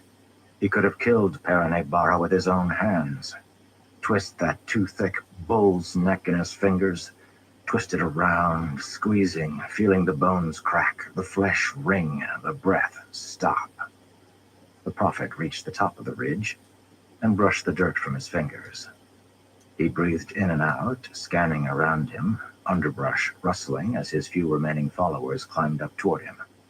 The canopy was dense overhead, and very little sunlight peeked through. Light. Radiant light. The dragon had appeared to him the night before the attack. Appeared in glory.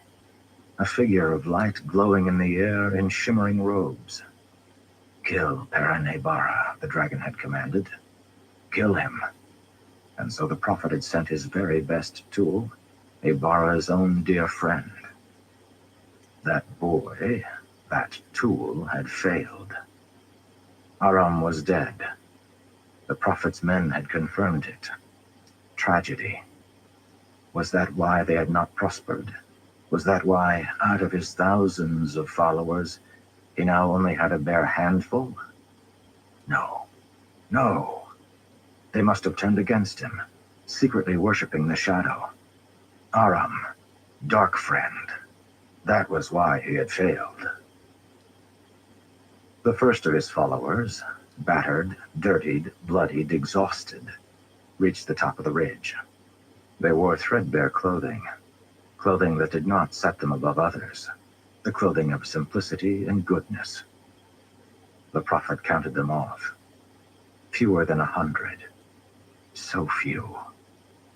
This cursed forest was so dark, despite the daylight. Thick trunks stood shoulder to shoulder, and the sky overhead had grown dim with cloud cover. The underbrush of thin-branched boneweed shrubs matted together, forming an almost unnatural barrier, and those shrubs scratched like claws on his skin. With that underbrush and the sharp earthen bank, the army could not follow this way. Though the prophet had escaped from Ibarra's camp barely an hour before, he already felt safe. They would go north, where Ibarra and his dark friends would not find them. There the prophet could rebuild. He had stayed with Ibarra only because his followers had been strong enough to keep Ibarra's dark friends away. His dear followers. Brave men and true every one. Killed by dark friends. He mourned them, bowing his head and muttering a prayer. His followers joined him. They were weary, but the light of zeal shone in their eyes. Any who were weak or who lacked dedication had fled or been killed long ago. These were the best, the mightiest, the most faithful. Each one had killed many dark friends in the name of the Dragon Reborn. With them he could rebuild. But first he had to escape Ibarra. The prophet was too weak now to face him. But later he would kill him. Yes. Fingers on that neck, yes. The prophet could remember a time when he'd been called something else. Masima. Those days were growing very blurry to him, like memories from a former life. Indeed, just as all men were reborn into the pattern, so Masima had been reborn. He had cast off his old profane life and had become a prophet. Fire. The last of his followers joined him atop the cliff face. He spat at their feet. They had failed him. Cowards. They should have fought better. He should have been able to win that city. He turned north and pushed his way forward. This landscape was growing familiar to him, though they had nothing like it up in the borderlands. They would climb to the highlands, then cross over and enter Almouth Plain. There were dragons sworn there, followers of the Prophet, even if many didn't know of him. There he could rebuild quickly. He pushed through a patch of the dark brush and entered a small clearing. His men followed quickly. They would need food soon, and he would have to send them hunting. No fires. They couldn't afford to alert. "Hello, Masima," a quiet voice said. He hissed, spinning, his followers bunching around him and pulling out weapons. Swords for some, knives, quarterstaffs, and the occasional polearm.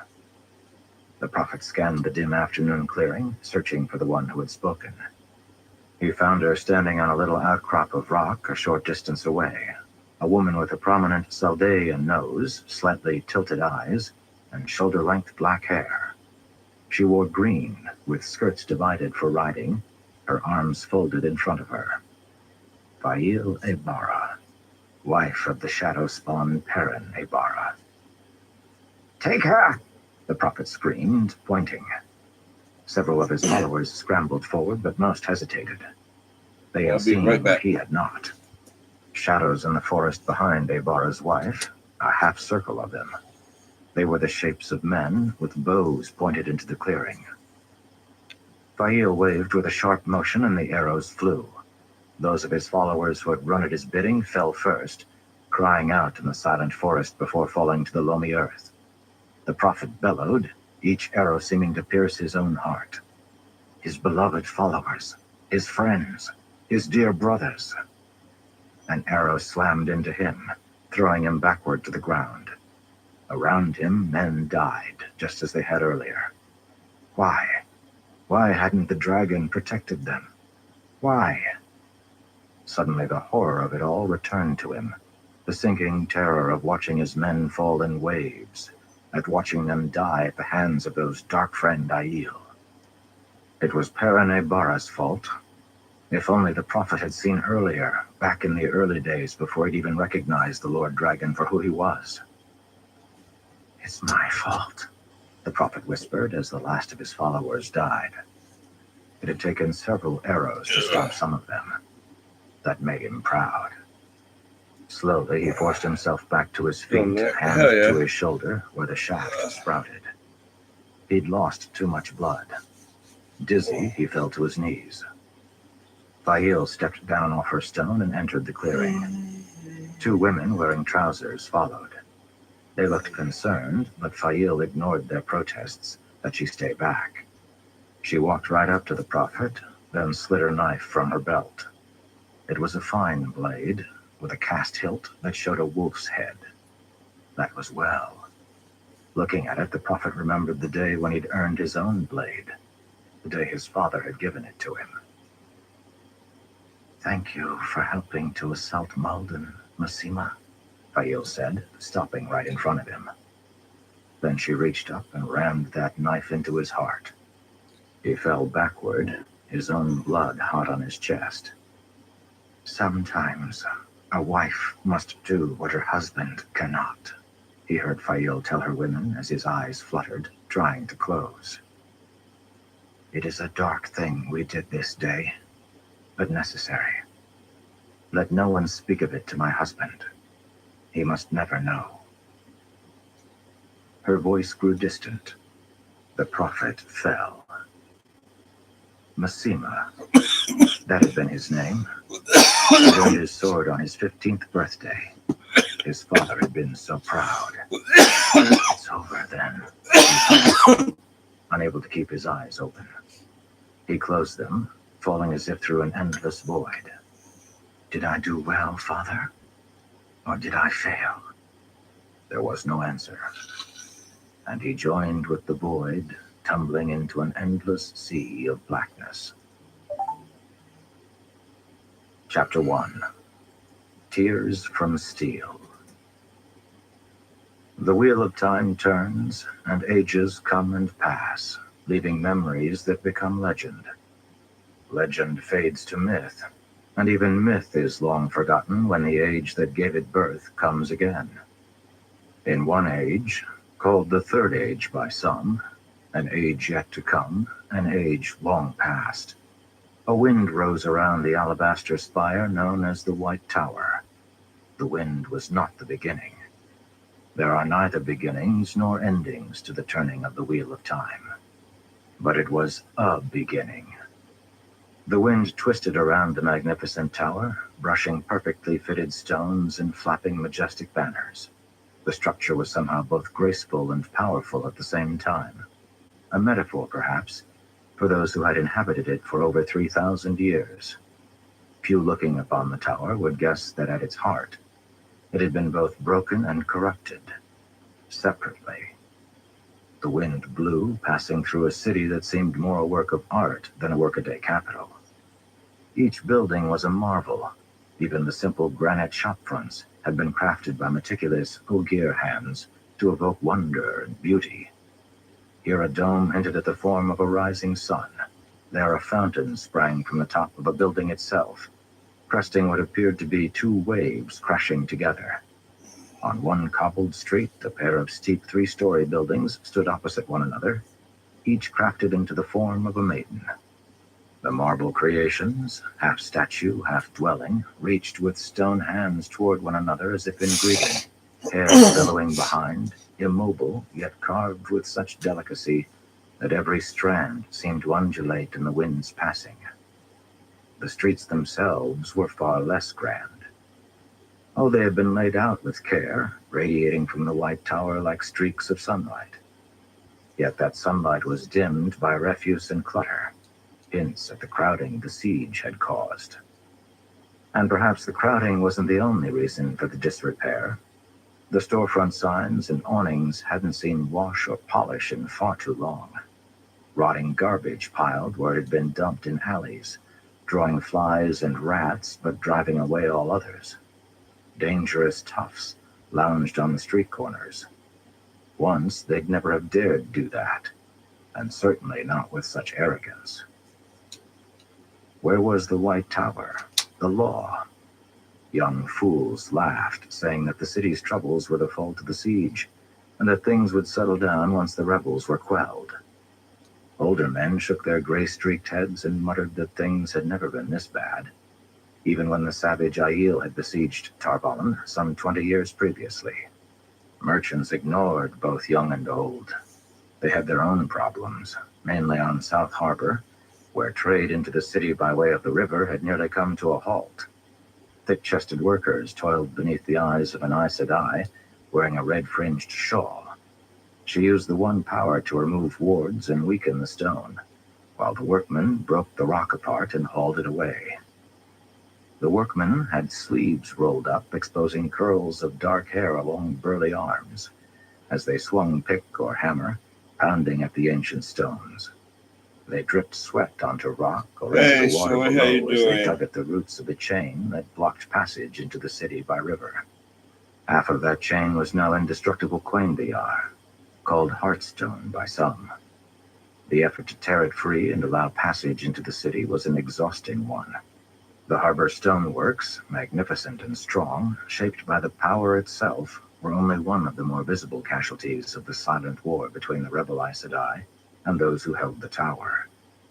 The wind blew through the harbor, where idling porters stood watching the workers chip the stones away one by one, sending flakes of gray-white dust to float on the water. Those with too much sense, or perhaps too little, whispered that such portents could mean only one thing. Tarmangaiden, the last battle, must quickly be approaching. The wind danced away from the docks, passing over the tall white bulwarks, known as the Shining Walls. Here at least one could find cleanliness and attention in the tower guard who stood watch, holding bows. Clean-shaven, wearing white tabards free from stain or wear, the archers watched over their barricades with the dangerous readiness of snakes prepared to strike. These soldiers had no intention of letting Tarvalon fall while they were on duty. Tarvalon had repelled every enemy. Trollocs had breached the walls, had been defeated in the city. Arthur Hawkwing had failed to take Tarvalon. Even the black-veiled Aiel, who had ravaged the land during the Aiel War, had never taken the city. Many claimed this as a great victory. Others wondered what would have happened if the Aiel had actually wanted to cross into the city. The wind passed over the western fork of the river Aranin, leaving the island of Tarvalon behind, passing the Alandair Bridge, soaring high to the right, as if taunting enemies to cross it and die. Past the bridge, the wind swept into Alandair, one of the many villages near Tarvalon. It was a village mostly depopulated, as families had fled across the bridge for refuge in the city. The enemy army had appeared suddenly, without warning, as if brought by a blizzard. Few wondered at it. This rebel army was headed by Aes Sedai, and those who lived in the White Tower's shadow rarely gambled on just what Aes Sedai could and couldn't do. The rebel army was poised, but uncertain. Over 50,000 strong had camped in a massive ring of tents around the smaller camp of Aes Sedai.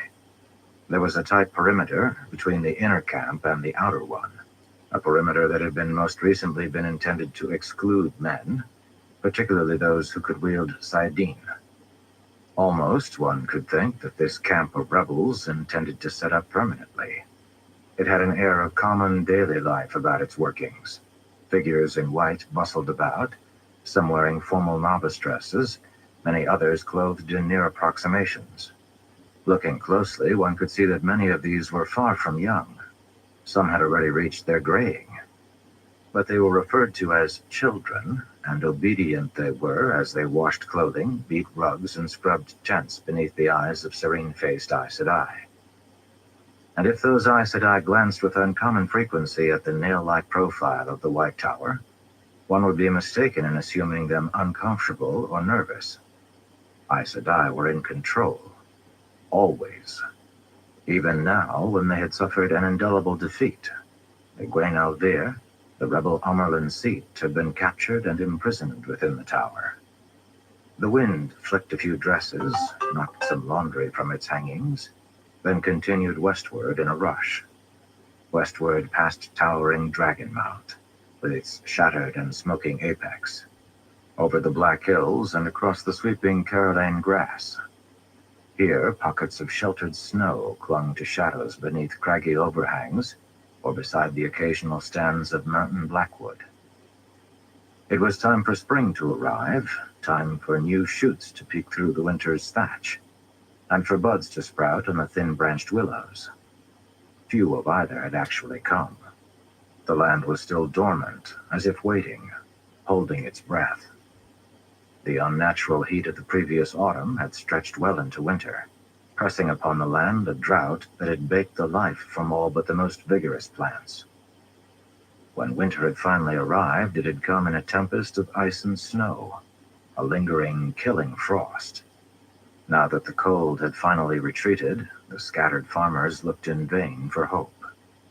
The wind swept across brown winter grass, shaking the trees' still barren branches. To the west, as it approached the land known as Arid Daman, cresting hills and short peaks, something suddenly slammed against it. Something unseen. Something spawned by the distant darkness to the north. Something that flowed against the natural tide and currents of the air. The wind was consumed by it, blown southward in a gust, across low peaks and brown foothills, to a log manor house, isolated, set upon the pine-forested hills in eastern Arid-Daman.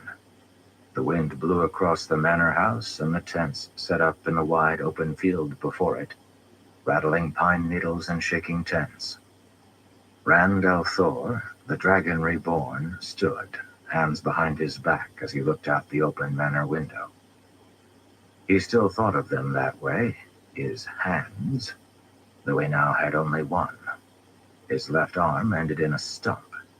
He could feel the smooth, Sayadar-healed skin with the fingers of his good hand. Yet he felt as if his other hand should be there to touch. Steel, he thought. I am steel. This cannot be fixed, and so I move on. The building, a thick logged structure of pine and cedar, after a design favored by the Damani wealthy, groaned and settled in the wind. Something on that wind smelled of rotten meat. Not an uncommon scent these days. Meat spoiled without warning, sometimes only a few minutes after butchering. Drying it or salting it didn't help. It was the Dark One's touch, and it grew with each passing day. How long until it was as overwhelming, as oily and nauseating as the taint that had once coated Sayadine, the male half of the One Power? The room he stood in was wide and long, thick logs making up the outer wall. Planks of pine, still smelling faintly of sap and stain, made up the other walls. The room was furnished sparsely. Fur rug on the floor, a pair of aged crossed swords above the hearth, furniture of wood with the bark left on in patches. The entire place had been decorated in a way to say that this was an idyllic home in the woods, away from the bustle of larger cities. Not a cabin, of course. It was far too large and lavish for that. A retreat. "Rand?" a soft voice asked. He didn't turn, but felt Min's fingers touch his arm. A moment later, her hands moved to his waist, and he felt her head rest upon his arm. He could feel her concern for him through the bond they shared. Steel, he thought. "I know you don't like," Min began. "The boughs," he said, nodding out the window. "You see those pines, just to the side of Bashir's camp?" "Yes, Rand, but..." "They blow the wrong direction," Rand said. Min hesitated, and though she gave no physical reaction, the bond brought him her spike of alarm. Their window was on the upper floor of the manor, and outside of it, banners set above the camp flapped against themselves. The banner of light and the dragon banner for Rand, a much smaller blue flag bearing the 3 red king's penny blossoms to mark the presence of House Bashir. All 3 flew proud, everyone. yet just to the side of them, the needles on the pines blew in the opposite direction. "The Dark One stirs, Min," Rand said. He could almost think these winds a result of his own Taviran nature, but the events he caused were always possible. The wind blowing in 2 directions at once? Well, he could feel the wrongness in the way those pines moved, even if he did have trouble distinguishing the individual needles. His eyesight hadn't been the same since the attack on that day he'd lost his hand. It was as if he looked through water at something distorted. It was getting better, slowly. This building was one in a long line of manors, estates, and other remote hiding places Rand had used during the last few weeks. He'd wanted to keep moving, jumping from location to location, following the failed meeting with Semirog. He'd wanted time to think, to consider, and hopefully time to confuse the enemies that might be searching for him. Lord Algarin's manor in Tyr had been compromised. A pity. That had been a good place to stay. But Rand had to keep moving. Below, Bashir's Saldeans had set up a camp on the manor's green, the open patch of grass out front, bounded by rows of fir and pine trees. Calling it the green seemed an irony these days. Even before the army's arrival, it hadn't been green. It had been a patchy brown, winter thatch broken only occasionally by hesitant new shoots. Those had been sickly and yellow, and they had now been trampled by hooves or booted feet. Tents covered the green. From Rand's vantage on the second floor, the neat lines of small peaked tents reminded him of squares on a stones board. The soldiers had noticed the wind. Some pointed, others kept their heads down, polishing armor, carrying buckets of water to the horse lines, sharpening swords or lance points. At least it was not the dead walking again. The most firm-hearted of men could lose their will when spirits rose from their graves, and Rand needed his army to be strong. Need. No longer was it about what Rand wanted or what he wished. Everything he did focused only on need, and what he needed most was the lives of those who followed him. Soldiers to fight and to die, to prepare the world for the last battle. Tarmangaiden was coming. What he needed was for them all to be strong enough to win.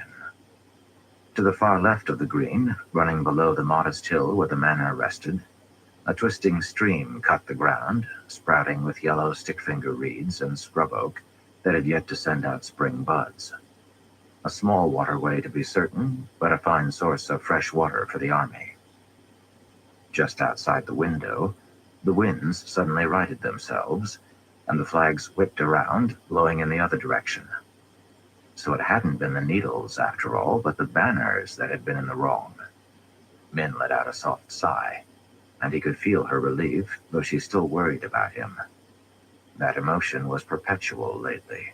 He felt it from all of them, each of the 4 bundles of emotions tucked away in the back of his mind. 3 for the women he had allowed to place themselves there, 1 for the woman who had forced her way in against his will. One of them was drawing closer. Avienda coming with Rourke to meet with Rand at the manor house. Each of the 4 women would regret their decision to bond him. He wished he could regret his decision to let them, or at least his decision to allow the 3 he loved. But the truth was that he needed Min, needed her strength and her love. He would use her as he used so many others. No, there was no place in him for regret. He just wished he could banish guilt as easily. Ilyena, A voice said distantly in Rand's head. my love. Luce Theron Telamon, Kinslayer, was relatively quiet this day. Rand tried not to think too hard about the things Semirog had said on the day when Rand had lost his hand. She was one of the Forsaken.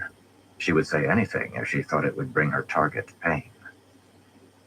She tortured an entire city to prove herself, Luce Theron whispered. She has killed 1,000 men 1,000 different ways to see how their screams would differ from one another. But she rarely lies. Rarely. Rand pushed the voice away. Rand, Min said, before. He turned to look at her. She was lithe and slight of build, and he often felt that he towered over her. She kept her hair in short ringlets, the color dark, but not as dark as her deep, worried eyes. As always, she had chosen to wear a coat and trousers. Today, they were of a deep green, much like the needles on the pines outside. Yet, as if to contradict her tailored choice, she had had the outfit made to accentuate her figure. Silver embroidery in the shape of Bonnabelle flowers ran around.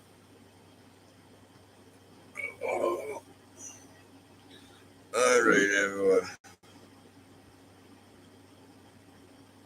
I got one rolled up.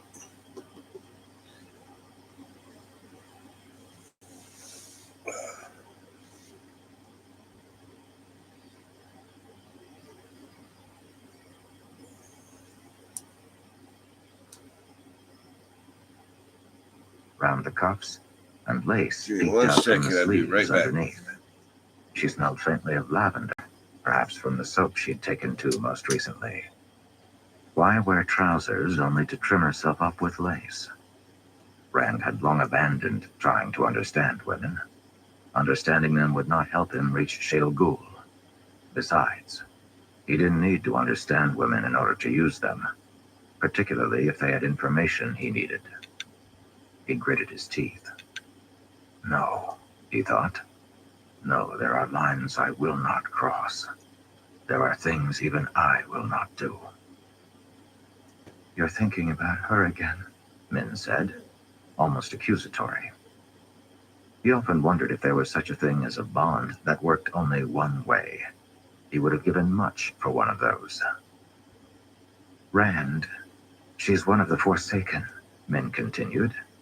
She would have killed all of us without a second thought. She wasn't intending to kill me, Rand said softly, turning away from Min and looking out the window again. Me she would have held. Min cringed. Pain. Worry. She was thinking of the twisted male Adom that Semirog had brought, hidden, when she'd come impersonating the Daughter of the Nine Moons. The Forsaken's disguise had been disrupted by Cadswain's Tirangrial, allowing Rand to recognize Semirog, or at least allowing Luce Theron to recognize her.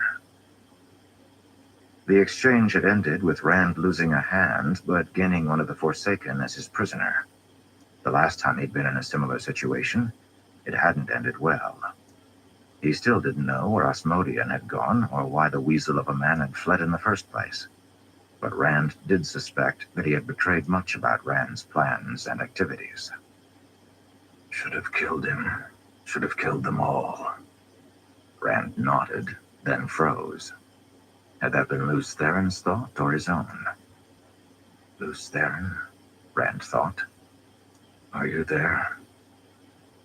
He thought he heard laughter, or perhaps it was sobbing. Burn you, Rand thought. Talk to me. The time is coming. I need to know what you know. How did you seal the Dark One's prison? What went wrong? And why did it leave the prison flawed? Speak to me. Yes, that was definitely sobbing, not laughter. Sometimes it was hard to tell with Luce Theron. Rand continued to think of the dead man as a separate individual from himself, regardless of what Semirog had said. He had cleansed Sayadin. The taint was gone, and it could touch his mind no longer. He was not going to go insane. The descent into terminal madness can be abrupt. He heard her words again, spoken for the others to hear. His secret was finally out. But Min had seen a viewing of Rand and another man melded together. Didn't that mean that he and Luce Theron were two separate people? Two individuals forced into one body? It makes no difference that his voice is real, Semirog had said. In fact, it makes his situation worse. Rand watched a particular group of 6 soldiers inspect the horse lines that ran along the right side of the green, between the last line of tents and the line of trees. They checked the hooves one at a time. Rand couldn't think about his madness. He also couldn't think about what Cadsuane was doing with Semirog. That left only his plans. The north and the east must be as one. The west and the south must be as one. That was the answer he'd received from the strange creatures beyond the red stone doorway. It was all he had to go on. North and east. He had to force the lands into peace, whether they wanted it or not. He had a tenuous balance in the east, with Ilion, Mayen, Kyrian, and Tyr all under his control in one way or another. The Shonchan ruled in the south, with Altara, Amadisia, and Terabon under their control. Burundi might soon be theirs if they were pressing in that direction. That left Andor and Elaine. Elaine. She was distant, far to the east, but he could still feel her bundle of emotions in his head. At such a distance, it was difficult to tell much, but he thought she was relieved. Did that mean her struggle for power in Andor was going well? What of the armies that had besieged her? And what were those borderlanders up to? They had left their posts, joining together and marching south to find Rand, but giving no explanation of what they wanted of him. They were some of the best soldiers west of the Spine of the World. Their help would be invaluable at the last battle, but they had left the Northlands. Why? He was loath to confront them, however, for fear it could mean yet another fight, one he couldn't afford at the moment. Light. He would have thought that of all people he could have depended on the Borderlanders to support him against the Shadow. No matter. Not for the moment. He had peace, or something close to it, in most of the land. He tried not to think about the recently placated rebellion against him in Tyr, or the volatility of the borders with Shonchan lands, or the plottings of the nobility in Kyrian. Every time he thought he had a nation secure, it seemed a dozen others fell apart. How could he bring peace to a people who refused to accept it? Min's fingers tightened on his arm, and he took a deep breath. He did what he could, and for now he had 2 goals. Peace in Aradaman, and a truce with the Shonchan. The words he'd received beyond the doorway were now clear. He could not fight both the Shonchan and the Dark One. He had to keep the Shonchan from advancing until the last battle was over. After that, the light could burn them all. Why had the Shonchan ignored his requests for a meeting? Were they angered that he had captured Semirog? He had let the Sul'dam go free. Did that not speak of his good faith? Arad-Daman would prove his intentions. If he could end the fight in Elmouth Plain, he could show the Shonchan that he was serious in his pursuits for peace. He would make them see. Rand took a deep breath, studying out the window. Bashir's 8,000 soldiers were erecting peaked tents and digging an earthen moat and wall around the green. The growing bulwark of deep brown contrasted with the white tents. Rand had ordered the Ashaman to help with the digging, and though he doubted they enjoyed the humble work, it did speed the process greatly. Besides, Rand suspected that they, like he himself, secretly savored any excuse to hold Sayadin. He could see a small group of them in their stiff black coats, weaves spinning around them as they dug up another patch of ground. There were 10 of them in the camp, though only Flynn, Naif, and Noishma were full Ashaman. The Saldeans worked quickly, wearing their short coats as they cared for their mounts and set pickets. Others took shovelfuls of dirt from the Ashaman mound and used it to pack into the bulwark. Rand could see that there was that displeasure on the faces of many of the hawk-nosed Saldeans. They didn't like making camp in a wooded area, even one as sparsely flecked with pine as this hillside. Trees made cavalry charges difficult and could hide enemies as they approached. Davram Bashir himself rode slowly through the camp, barking orders through that thick mustache of his. Beside him walked Lord Talayan, a portly man in a long coat and wearing a thin Domani mustache. He was an acquaintance of Bashir's. Lord Talayan put himself at risk by housing Rand. Sheltering the troops of the Dragon Reborn could be seen as treason. But who was there to punish him? Arad-Daman was in chaos, I'm back. the throne under threat from several rebel factions. And then there was the great Domani general Rodel Ataralda and his surprisingly effective war against the Shonchan to the south. Like his men, Bashir went about unarmored in a short blue coat. Excuse me. He also wore a pair of the baggy trousers that he favored, the bottoms tucked into his knee-high boots. What did Bashir think of being caught in Rand's Taviran web? In being, if not in direct opposition to the will of his queen, at least uncomfortably to the side of it. How long had it been since he had reported to his rightful ruler? Hadn't he promised Rand that his queen's support would be speedy in coming?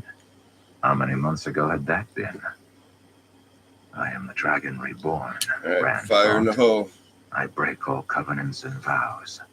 Old allegiances I'm out are of papers unimportant. right now, so Only Tarmangaiden matters. Tarmangaiden and the servants of the Shadow. I wonder if we'll find Grendel here, Rand said thoughtfully. got me some new glasses in that Min asked. a friend of mine ordered What for makes you me. think she might be? Rand shook his head. Asmodean had said Grendel was in Arad-Daman, though that had been months ago. Was she still here? It seemed plausible. It was one of the few major nations where she could be. Grendel liked to have a hidden base of power far from where the other Forsaken lurked. She wouldn't have set up in Andor, Tyr, or Ilion. Nor would she have been caught in the lands to the southwest. Not with the Shonchan invasion.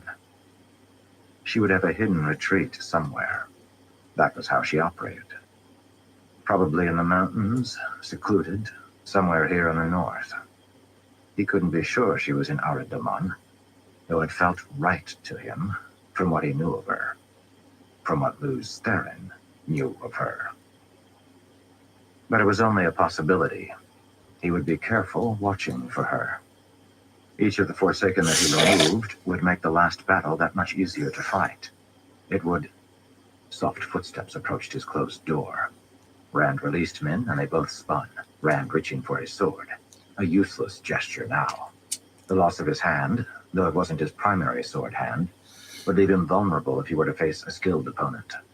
Even with Sayadin to provide a far more potent weapon, his first instinct was for the sword. He'd have to change that. It might get him killed someday. The door opened and Cadswain strode in, as confident as any queen at court. She was a handsome woman with dark eyes and an angular face. Her dark gray hair was up in a bun. A dozen tiny golden ornaments, each one a tirangrial or angrial, hanging in their places atop it. Her dress was of a simple, thick wool, tied at the waist with a yellow belt, with more yellow embroidery across the collar. The dress itself was green, which was not uncommon, as that was her aja. Rand sometimes felt that her stern face, ageless like that of any Aes Sedai who had worked long enough with the power, would have fit better in the red aja. He relaxed his hand on his sword, though he did not release it. He fingered the cloth-tied hilt. The weapon was long, slightly curved, and the lacquered scabbard was painted with a long, sinuous dragon of red and gold. It looked as if it had been designed specially for Rand, and yet it was centuries old, unearthed only recently. How odd that they should find this now, he thought, and make a gift of it to me, completely unaware of what they were holding. He had taken to wearing the sword immediately. It felt right beneath his fingers. He had told no one, not even Min, that he had recognized the weapon, and not, oddly, from Lews Theron's memories, but from Rand's own. Cadswain was accompanied by several others. Nynaeve was expected. She often followed Cadswain these days, like a rival cat she found encroaching on her territory. She did it for him, likely.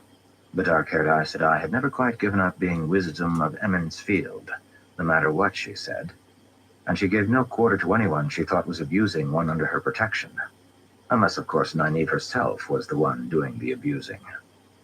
Today, she wore a dress of gray with a yellow slash at the waist over her belt, a new Domani fashion, he had heard, and had the customary red dot on her forehead. She wore a long gold necklace and slim gold belt with matching bracelets and finger rings, both studded with large red, green, and blue gems.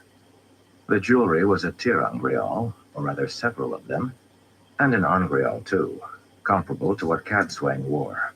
Rand had occasionally heard Nynaeve muttering that her tirangrial, with the gaudy gems, were impossible to match to her clothing. When Nynaeve wasn't a surprise, Olivia was.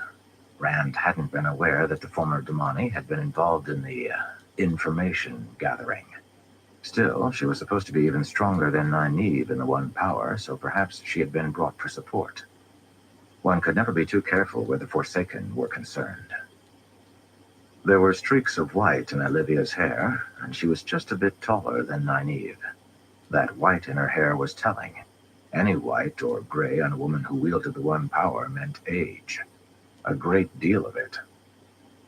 Olivia claimed to be 4 centuries old. Today, the former Domani wore a strikingly red dress, as if in an attempt to be confrontational. Most Domani, once unleashed, remained timid.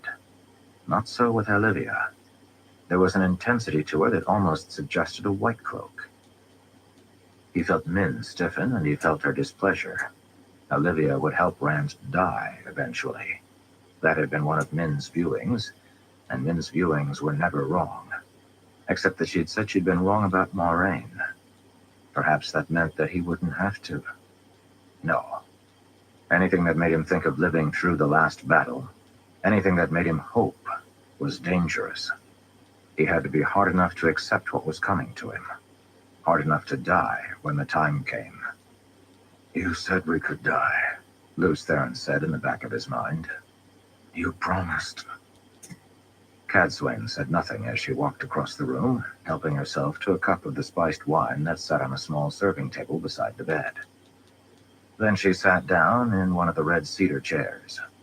At least she hadn't demanded that he pour the wine for her. That sort of thing wasn't beyond her. Well, what did you learn? He asked, walking from the window and pouring himself a cup of wine as well.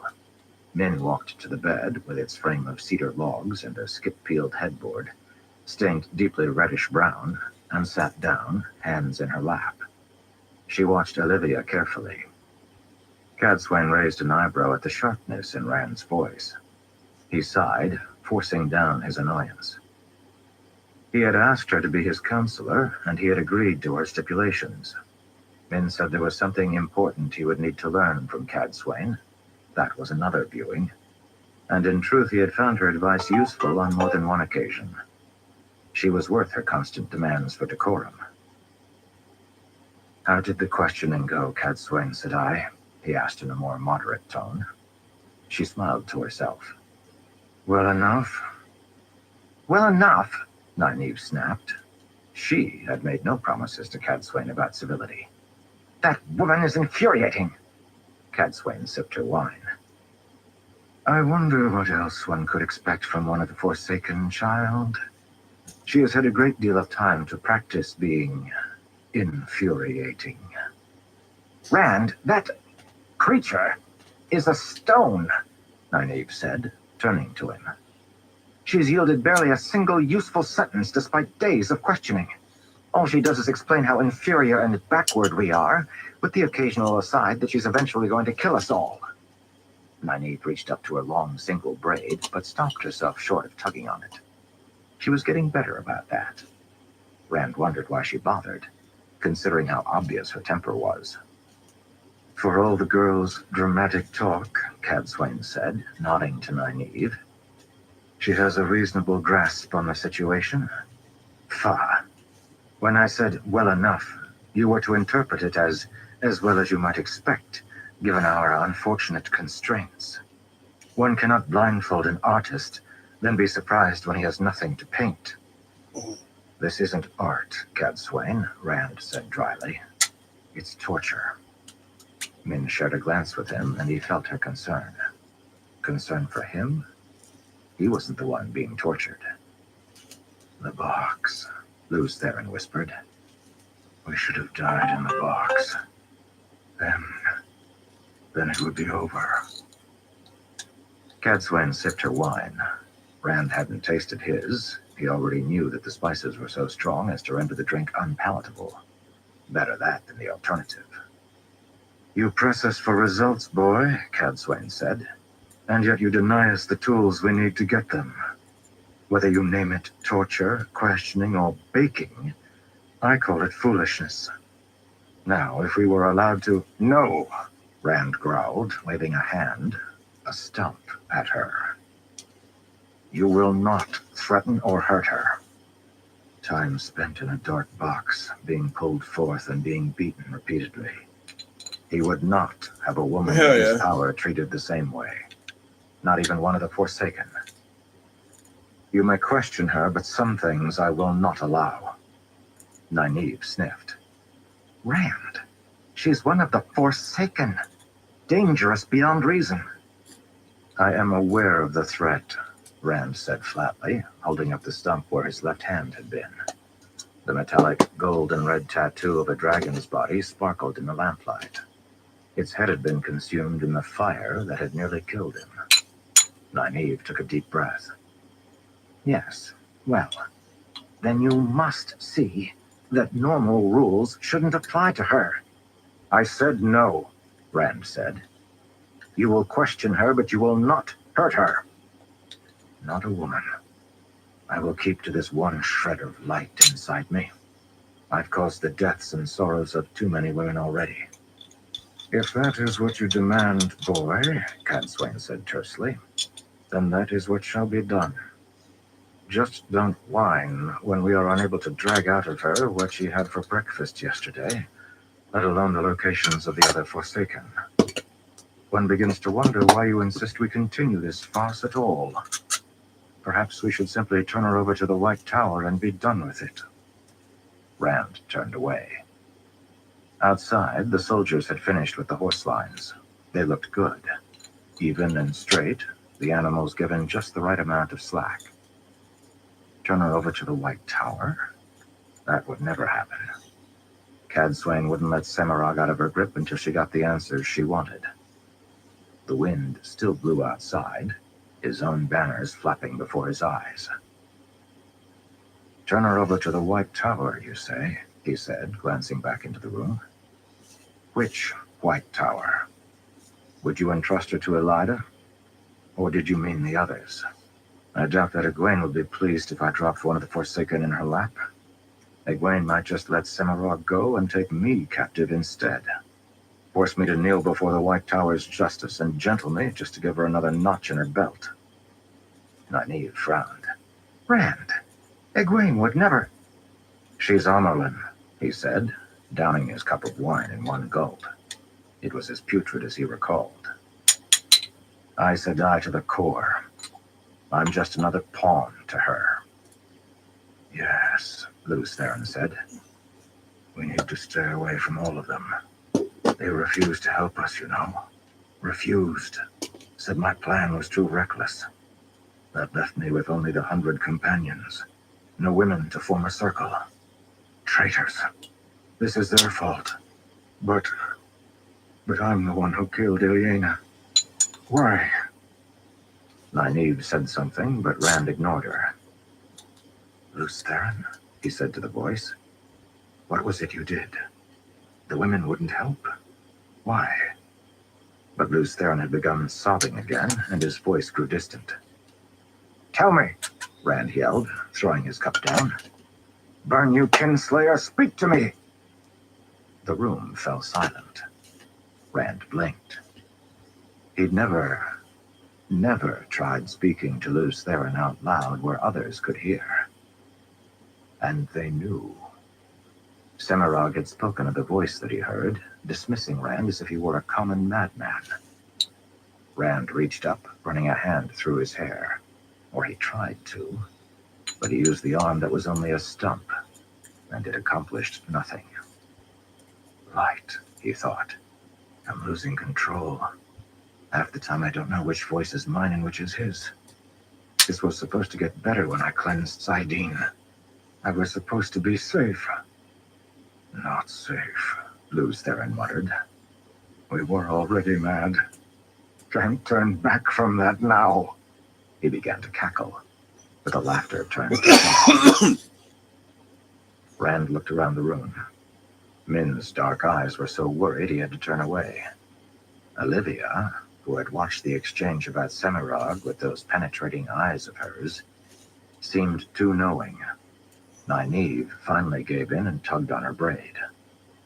For once, Cadsuane didn't chastise him for his outburst. Instead, she just sipped her wine.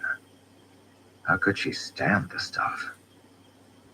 The thought was trivial, ridiculous. He wanted to laugh. Only the sound wouldn't come out. He couldn't summon even a wry humor.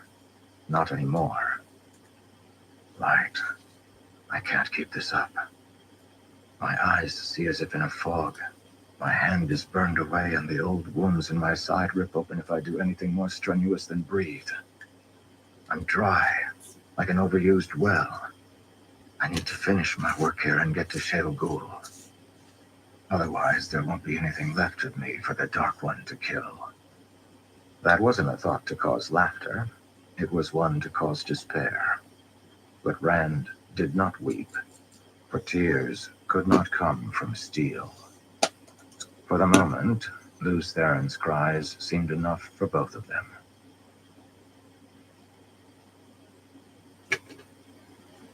Chapter 2. The Nature of Pain. Egwene stood up straight, backside aflame with the now familiar agony of a solid beating beneath the hands of the mistress of novices. She felt like a rug that had just been pounded free of its dust. Despite that, she calmly straightened her white skirts, then turned to the room's mirror and calmly dabbed the tears from the corners of her eyes. Only one tear in each eye this time. She smiled to her reflection, and her twin selves nodded to one another in satisfaction. A small, dark-paneled room reflected behind her on the mirror's silvery surface. Such a stern place it was. A sturdy stool Hell in the yeah, corner, fire. That's the top good. darkened and smoothed from years and years of use. A blockish desk, set with the mistress of novices' thick tome. The narrow table directly behind Egwene had some carvings, but its leather padding was far more distinctive. Many a novice, and not a few excepted, had bent down across that table bearing the punishment for disobedience. Egwene could almost imagine that the table's dark color had come from repeated tear stains. Many of her own had been shed there, but none today. Only 2 tears, and neither had fallen from her cheeks. Not that she didn't hurt. Her entire body seemed to burn from the pain. Indeed, the severity of those beatings had increased the longer she continued to defy the powers in the White Tower. But as the beatings had grown more frequent and more painful, Egwene's resolve to endure had grown as well. She hadn't yet managed to embrace and accept the pain as the Aiel did, but she felt that she was close. The Aiel could laugh during the most cruel of tortures.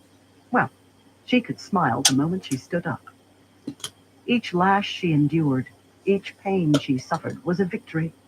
And victory was always a reason for happiness, no matter how one's pride or one's skin burned. Standing beside the table behind Egwene, reflected in the mirror, was the mistress of novices herself. Silviana looked down at the leather strap in her hands, frowning. Her ageless square face seemed just faintly confused. She regarded the strap as one might a knife that refused to cut, or a lamp that refused to light. The woman was of the red Aja, a fact reflected in the trim on the hem of her simple gray dress and the fringed Break a shawl little on her bit up and shoulders. then roll one up. She was tall and stocky, and she had her black hair back in a bun. In most ways, Egwene considered her a superior mistress of novices, even if she had administered a ridiculous number of punishments to Egwene. Perhaps because of that. Silviana did her duty. Light knew there were few enough in the tower lately of whom that could be said. Silviana looked up and met Egwene's eyes in the mirror. She quickly put down the strap and washed all emotion from her face. Egwene turned around calmly. Uncharacteristically, Silviana sighed. "When will you give this up, child?" she asked. "You've proven your point quite admirably, I must say, but you must know that I will continue to punish you until you submit. Proper order must be maintained." Egwene held in her shock. The mistress of novices rarely addressed Egwene except to offer instruction or reprobation. Still, there had been cracks before. "Proper order, Silviana?" Egwene asked. "As it has been maintained elsewhere in the tower?" Silviana's lips drew back in a line. She turned and made a notation in her book. "I will see you in the morning. Off to dinner with you." The morning punishment would be because Egwene had called the mistress of novices by her name and without adding the honorific Sedai to the end, and likely because both knew that Egwene would not curtsy before she left. "I will return in the morning," Egwene said, "but dinner must wait. I have been ordered to attend Elida this evening as she eats." This session with Silviana had gone long. Egwene had brought quite a list of infractions with her, and now she wouldn't have time to eat. Her stomach complained at the prospect. Silviana showed just a brief moment of emotion. Was it surprise?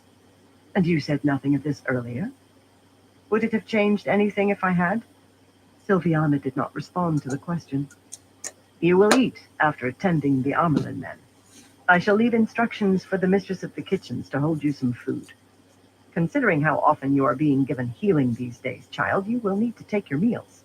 I won't have you collapsing from lack of nourishment." Stern, yet fair. A pity this one had found her way to the red. "Very well," Egwene said. "And after eating," Silviana said, raising a finger, "you shall return to me for showing disrespect to the Amerlin seat. She is never to be known as simply Elida to you, child." She turned down to her ledger, adding, "Besides, Light only knows what kind of trouble you'll be in by this evening." As Egwene left the small chamber behind, entering a wide, gray-stoned hallway with floor tiles of red and green, she considered that last comment. Perhaps it hadn't been surprise that Silviana had shown upon hearing of Egwene's visit to Elida. Perhaps it had been sympathy. Elida would not react well when Egwene stood up to her the way she had to all others in the tower. Was that why Silviana had decided to bring Egwene back for a final strapping after eating? With the orders Silviana had given, Egwene would be required to take food before returning for her punishment, even if Elida heaped the strappings upon her. It was a small kindness, but Egwene was grateful for it. Enduring the daily punishments was difficult enough without skipping meals. As she pondered, two red sisters, Katarine and Barasine, approached her. Katarine held a brass cup, another dose of fork root. Elida wanted to make certain that Egwene couldn't channel a trickle during the meal, it seemed. Egwene took the cup without protesting and downed it in a single gulp, tasting the faint yet characteristic hint of mint. She handed the cup back to Katarine with an offhanded gesture, and the woman had no choice but to accept it, almost as if she were a royal cupbearer. Egwene didn't head for Elida's quarters immediately. The overly long punishment's intrusion into the dinner hour ironically left her with a few spare moments, and she didn't want to arrive early, for that would show Elida deference. So instead, she lingered outside the door of the Mistress of Novices with Katarine and Barasine. Would a certain figure come to visit the study? In the distance, small clusters of sisters walked the hallway's tiles of green and red. There was a furtive cast to their eyes, like hares venturing into a clearing to nibble at leaves, yet fearing the predator who hid in the shadows. Sisters in the tower these days always wore their shawls, and they never went about alone. Some even held the power, as if afraid of being jumped by footpads here in the White Tower itself. Are you pleased with this? Egwene found herself asking. She glanced at Katarine and Barasine. Both were, coincidentally, also part of the group that had first captured Egwene. What was that, child? Katarine asked coolly. Speaking to a sister without being asked a question first? Are you so eager for more punishment? She wore a conspicuous amount of red, her dress a bright crimson slashed with black. Her dark hair curled slightly in its cascade down her back. Egwene ignored the threat. What more could they do to her? Set aside the bickering for a moment, Katarine, Egwene said, watching a group of yellows pass, their step quickening as they saw the two reds.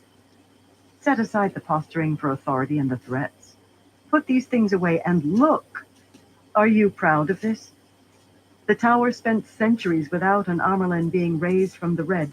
Now, when you finally have a chance, your chosen leader has done this to the tower. Women who won't meet the eyes of those they do not know familiarly. Sisters who travel in clusters. The Ajahs behave as if they are at war with one another. Katarine sniffed at the comment, though the lanky Barasine hesitated, glancing over her shoulder at the group of yellows hurrying down the corridor, several of them firing glances back at the two reds. This was not caused by the Amerlin, Katarine said. It was created by your foolish rebels and their betrayal. My rebels? Egwene thought with an inward smile. So you now see them as mine, rather than regarding me as just a poor accepted who was duped? That's progress. Were we the ones who pulled down a sitting Amerlin? Egwene asked. Were we the ones who turned warder against warder? Were the ones who failed to contain the Dragon Reborn? Have we chosen an Amerlin who is so power-hungry she's ordered the construction of her own palace? A woman who has every sister wondering if she'll be the next to be stripped of the shawl? Katarine didn't respond, as though realizing that she shouldn't be drawn into an argument with a mere novice. Barasine still watched the distant yellows, her eyes wide, worried. I should think, Egwene said, that the red should not be the ones sheltering Elida, but should instead provide her fiercest critics. For Elida's legacy will be your own. Remember that. Katarine glanced at her, eyes flaring, and Egwene suppressed a cringe. Perhaps that last had been too straightforward. You will report to the Mistress of Novices tonight, child, Katarine informed her, and explain how you showed disrespect to sisters and to the Amelin herself. Egwene held her tongue. Why was she wasting her time trying to convince Reds? The aged wooden door behind her snapped shut, making Egwene jump and glance over her shoulder. The tapestries to either side stirred slightly, then went still. Egwene hadn't realized that she'd left the door open just a crack as she'd left. Had Sylviana listened to the conversation? There was no more time to dawdle. It appeared that Alviarin wasn't going to come this evening. Where was she? She always arrived for punishment right around the time that Egwene finished. Egwene shook her head, then strode away down the hallway. The two Reds followed. They stayed with her increasingly now, following her, watching her, at all times except when Egwene visited the quarters of other Ajas for training. She tried to act as new, rather than her jailers. She also tried to ignore the pain of her backside. All signs indicated that Egwene was winning her war against Elida. Earlier at lunch, Egwene had heard the novices gossiping about the dramatic failure Elida had suffered in failing to keep Rand captured. The event was several months past now, and was supposed to have been secret. And then there was the rumor of Ashaman bonding sisters who had been sent to destroy them. Another mission of Elida's that wasn't supposed to be known. Egwene had taken steps to keep these failures strong in the minds of the tower's occupants, much as she had with Elida's irregular treatment of Shimmerin. Whatever the novices were gossiping about, the Aes Sedai were hearing. Yes, Egwene was winning, but she was beginning to lose the satisfaction she'd once felt at that victory. Who could take joy in seeing the Aes Sedai unraveling like aged canvas? Who could feel glad that Tar Valon, the grandest of all great cities, was piled with refuse? As much as Egwene might despise Elida, she could not exult at seeing an Amerlin seat lead with such incompetence. And now, tonight, she would face Elida in person. Egwene walked slowly through the hallways, pacing herself so as to not arrive early. How should she proceed at the dinner? During her 9 days back in the tower, Egwene had not so much as glimpsed Elida. Attending the woman would be dangerous. If she offended Elida just a hair too much, she could find herself being sent for execution. And yet, she could not simper and pander. She would not bow before the woman, not if it cost her life. Egwene turned the corner, then pulled up short, nearly stumbling. The hallway ended abruptly in a stonework wall set with a bright tile mural. The image was that of an ancient Amerlin, sitting on an ornate golden seat, holding forth her hand in warning to the kings and queens of the land. The plaque at the bottom declared it to be a depiction of Karaigan Makonar, ending the rebellion in Mosadorin. Egwene vaguely recognized the mural. The last she'd seen it, it had been on the wall of the tower library. But when she'd seen it there, the Amerlin's face hadn't been a mask of blood. The dead bodies depicted hanging from the eaves hadn't been there either. Katarine stepped up beside Egwene, face paling. Nobody liked to speak of the unnatural way rooms and corridors changed places in the tower. The transformations made for a solemn reminder that squabbles over authority were secondary to larger, horrible troubles in the world. This was the first time Egwene had seen not only a corridor moved, but a depiction altered as well. The Dark Ones stirred, and the very pattern itself was shaking. Egwene turned and stalked away from the misplaced mural. She couldn't focus on those problems right now. You scrubbed a floor clean by first picking a single spot and getting to work. She'd picked her spot. The White Tower had to be made whole. Unfortunately, this detour was going to take more time. Egwene reluctantly hastened her pace. It wouldn't do to be early, but she'd prefer not to be late either. Her two watchers hurried as well, skirts swishing as they backtracked through several corridors. As they did, Egwene caught sight of Alviarin hurrying around a corner, head down, walking toward the study of the Mistress of Novices. So she was going to her punishment after all. What had caused her to delay? 2 more turns and 1 flight of cold stone steps later, Egwene found herself cutting through the Red Aja section of the tower, as that now provided the quickest route up to the Amerlin's quarters. Red tapestries hung on the walls, accented by crimson tiles on the floor. The women walking the corridors wore expressions of a near-uniform austerity, their shawls draped carefully over their shoulders and arms. Here in their own Aja's quarters, where they should be confident, they seemed insecure and suspicious, even of those servants who bustled about, bearing the flame of Tar Valon on their chests. Egwene passed through the hallways, wishing she didn't have to hurry so, as it made her look cowed. There was nothing to be done about it. At the center of the tower, she climbed several flights of stairs, eventually reaching the hallway that led to the Amerlin's quarters. Her busyness with novice chores and lessons had left her with little time to consider her confrontation with the false Amerlin. This was the woman who had pulled down Swan, the woman who had beaten Rand, and the woman who had pushed the Aes Sedai themselves to the very brink of collapse. Elida needed to know Egwene's anger. She needed to be humiliated and made ashamed. Egwene stopped in front of Elida's gilded door. No. She could imagine the scene easily. Elida enraged. Egwene banished to the dark cells beneath the tower. What good would that do? She could not confront the woman. Not yet. That would only lead to momentary satisfaction followed by debilitating failure. But like she couldn't bow to Elida either. The Amerlin did no such thing. Or, no. The Amerlin did what was required of her. Which was more important, the White Tower or Egwene's pride? The only way to win this battle was to let Elida think that she was winning. No. No, the only way to win was to let Elida think there was no battle. Could Egwene keep a civil tongue long enough to survive this night? She wasn't certain.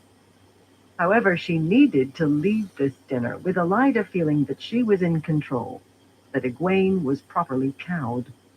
The best way to achieve that, while maintaining some measure of pride, would be to say nothing at all. Silence. That would be her weapon this evening. Steeling herself, Egwene knocked. Her first surprise came when an Aes Sedai opened the door. Didn't Elida have servants to perform that function? Egwene didn't recognize the sister, but the ageless face was obvious.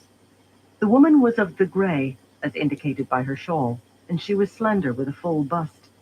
Her golden brown hair fell to the middle of her back, and she had a haunted cast to her eyes, as if she'd been under great strain recently. Elida sat inside. Egwene hesitated in the doorway, looking in at her rival for the first time since departing from the White Tower with Nynaeve and Elaine to hunt the Black Ajah, a turning point that seemed an eternity ago. Handsome and statuesque, Elida seemed to have lost a small measure of her sternness. She sat, This one secure definitely and smiling faintly, as if thinking on leaks all some kinds of joke gooey that resin only out of she it. understood. Her chair was almost a throne, carved, gilded, and painted with red and white. There was a second place set at the table, presumably for the nameless Grey sister. Egwene had never visited an Amerlin's own quarters before, but she could imagine what Swan's might have looked like. Simple, yet not stark. Just enough ornamentation to indicate that this was the room of someone important, but not enough to become a distraction. Under Swan, everything would have served a function, perhaps several functions at once. Tables with hidden compartments, wall hangings that doubled as maps, crossed swords over the hearth that were oiled should the warders need them. Or perhaps that was just fancy. Regardless, not only had Elida taken different rooms for her quarters, her decorations were notably rich. The entire suite hadn't been decorated yet. There was talk that she was adding to her rooms day by day, but what was there was very lavish. New silk brocades, all of red, hung from the walls and ceilings. The Tyran rug underfoot depicted birds of flight, and was so finely woven that it could almost be mistaken for a painting. Scattered through I'll the be room were right back. pieces of furniture of a dozen different styles and makes, each one lavishly carved and inlaid with ivory. Here a series of vines, there a knobby-ridged design, there crisscrossing serpents. More infuriating than the extravagance was the stole across Elida's shoulders. It was striped with 6 colors, not 7, but 6. Though Egwene had not chosen an Ajah herself, she would have taken the green, but that didn't stop her from feeling a surge of anger at seeing that shawl with blue removed. One did not simply disband one of the Ajahs, even if one were the Amerlin's seat. But Egwene held her tongue. This meeting was about survival. Egwene could bear straps of pain for the good of the tower. Could she bear Elida's arrogance as well? No curtsy? Elida asked as Egwene entered the room. They said that you were stubborn. Well then, you shall visit the Mistress of Novices when this supper is through and inform her of the lapse. What do you say to that? That you are a plague upon this structure, as vile and destructive as any disease that has struck city and people in all years past. That you... Egwene broke her gaze away from Elida, and, feeling the shame of it vibrate through her very bones, she bowed her head. Elida laughed, obviously taking the gesture the right way. Honestly, I expected you to be more troubled. It appears that Sylviana does know her duty. That is well. I'd worried that she, like far too many in the tower lately, had been shirking. Well, be busy with you. I won't wait all night to dine. Egwene clenched her fists, but said nothing. The back wall was set with a long serving table bearing several silver platters, their polished domed lids dripping with condensation from the heated contents. There was also a silver soup tureen. To the side, the Grey Sister hovered near the door. Light! The woman was terrified. Egwene had rarely seen such an expression on a sister. What was causing it? Come, Maidani, Elida said to the Grey. Are you going to hover all night? Sit down. Egwene covered a moment of shock. Maidani? She was one of those sent by Shiriam and the others to spy on the White Tower. As Egwene checked the contents of each platter, she shot a glance over her shoulder. Maidani had found her way to the small, less ornate seat at Elida's side. Did the Grey always wear such finery to supper? Her neck sparkled with emeralds, and her muted green dress was of the most expensive silk, accentuating a bosom that might have been average on another woman, but that seemed ample on Maidani's slender body. Baonin said she'd warned the Grey Sisters that Elida knew they were spies. So why hadn't Maidani fled the tower? What was holding her here? Well, at least now the woman's expression of terror made sense. Maidani, Elida said, sipping from a goblet of wine, you are rather wan this day. Have you been getting enough sun? I have been spending a great deal of time with historical records, Elida, Maidani said, voice uneven. Have you forgotten? Ah, that is right, Elida said musingly. It will be good to know how traitors have been treated in the past. Beheading seems too easy and simple a punishment to me. Those who split our tower, those who flaunt their defection, a very special reward will be needed for them. Well, continue your search then. Maidani sat down, hands in lap. Anyone other than Aes Sedai would have had to mop her brow free of sweat. Egwene stirred the silver tureen, hand clutching the ladle with a white-knuckled grip. Elida knew. She knew that Maidani was a spy, and yet she still invited the woman to dinner, to play with her. Hurry up, girl, Elida snapped at Egwene. Egwene plucked up the tureen, the handles warm beneath her fingers, and walked over to the small table. She filled the bowls with a brownish broth bobbing with Queen's Crown mushrooms. It smelled so heavily peppered that any other flavor would be indistinguishable. So much food had gone bad that without spice, the soup would be inedible. Egwene worked mechanically, like a wagon wheel rolling behind the oxen. She didn't have to make choices. She didn't have to respond. She just worked. She filled the soup bowls precisely, then fetched the bread basket and placed one piece, not too crusty, on each small porcelain bread saucer. She returned with a circular dab of butter for each, cut quickly but precisely from the larger brick with a couple of flicks of the knife. One did not spend long as an innkeeper's daughter without learning to serve a proper meal. Even as she worked, she stewed. Each step was agony, and not because of her still burning backside. That physical pain, oddly, seemed insignificant now. It was secondary to the pain of remaining silent, the pain of not allowing herself to confront this awful woman, so regal, so arrogant. As the two women began their soup, pointedly ignoring the weevils in their bread, Egwene retreated to the side of the room and stood, hands clasped before her, posture stiff. Elida glanced at her, then smiled, apparently seeing another sign of subservience. In reality, Egwene didn't trust herself to move, for she feared that any activity would end with her slapping Elida across the face. Light, but this was hard. "What talk is there in the tower, Medani?" Elida asked, dipping her bread in the soup. "I don't have much time to listen." Elida leaned forward. "Oh, surely you know something. You have ears, and even Greys They're on must number stop. 2. What are they saying about these rebels?" Medani paled further. I, I, Elida said.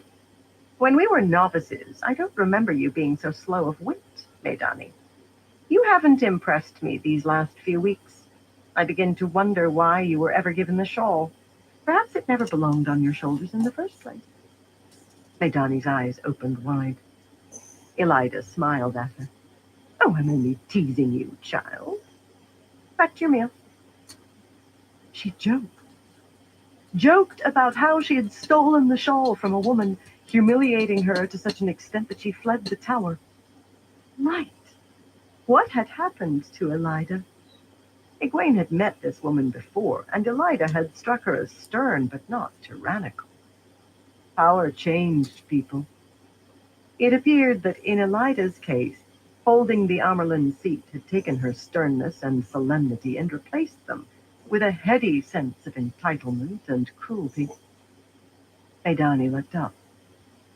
I have heard sisters express worry about the Shonchan." Elida waved an indifferent hand, sipping her soup. "Bah! They are too distant to be of danger to us. I wonder if they're secretly working for the Dragon Reborn. Either way, I suspect that the rumors about them are largely exaggerated."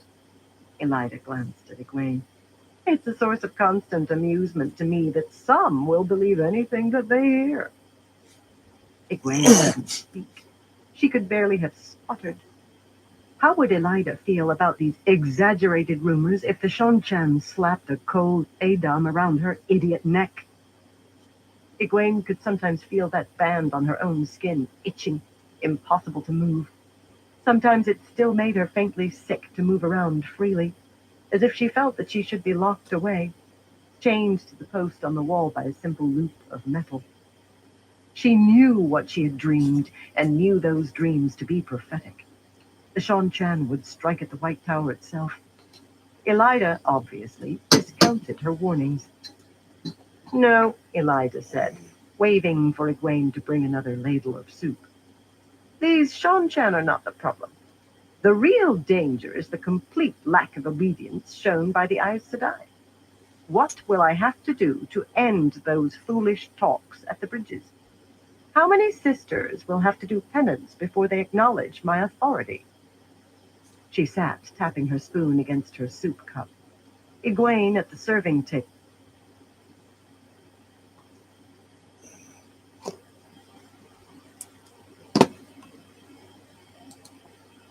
Alright, Evan, I'm gonna call it into this life for tonight. I want to thank everyone for stopping by and everyone who keeps stopping by. I appreciate all y'all support. Until next time, everyone, y'all stay safe.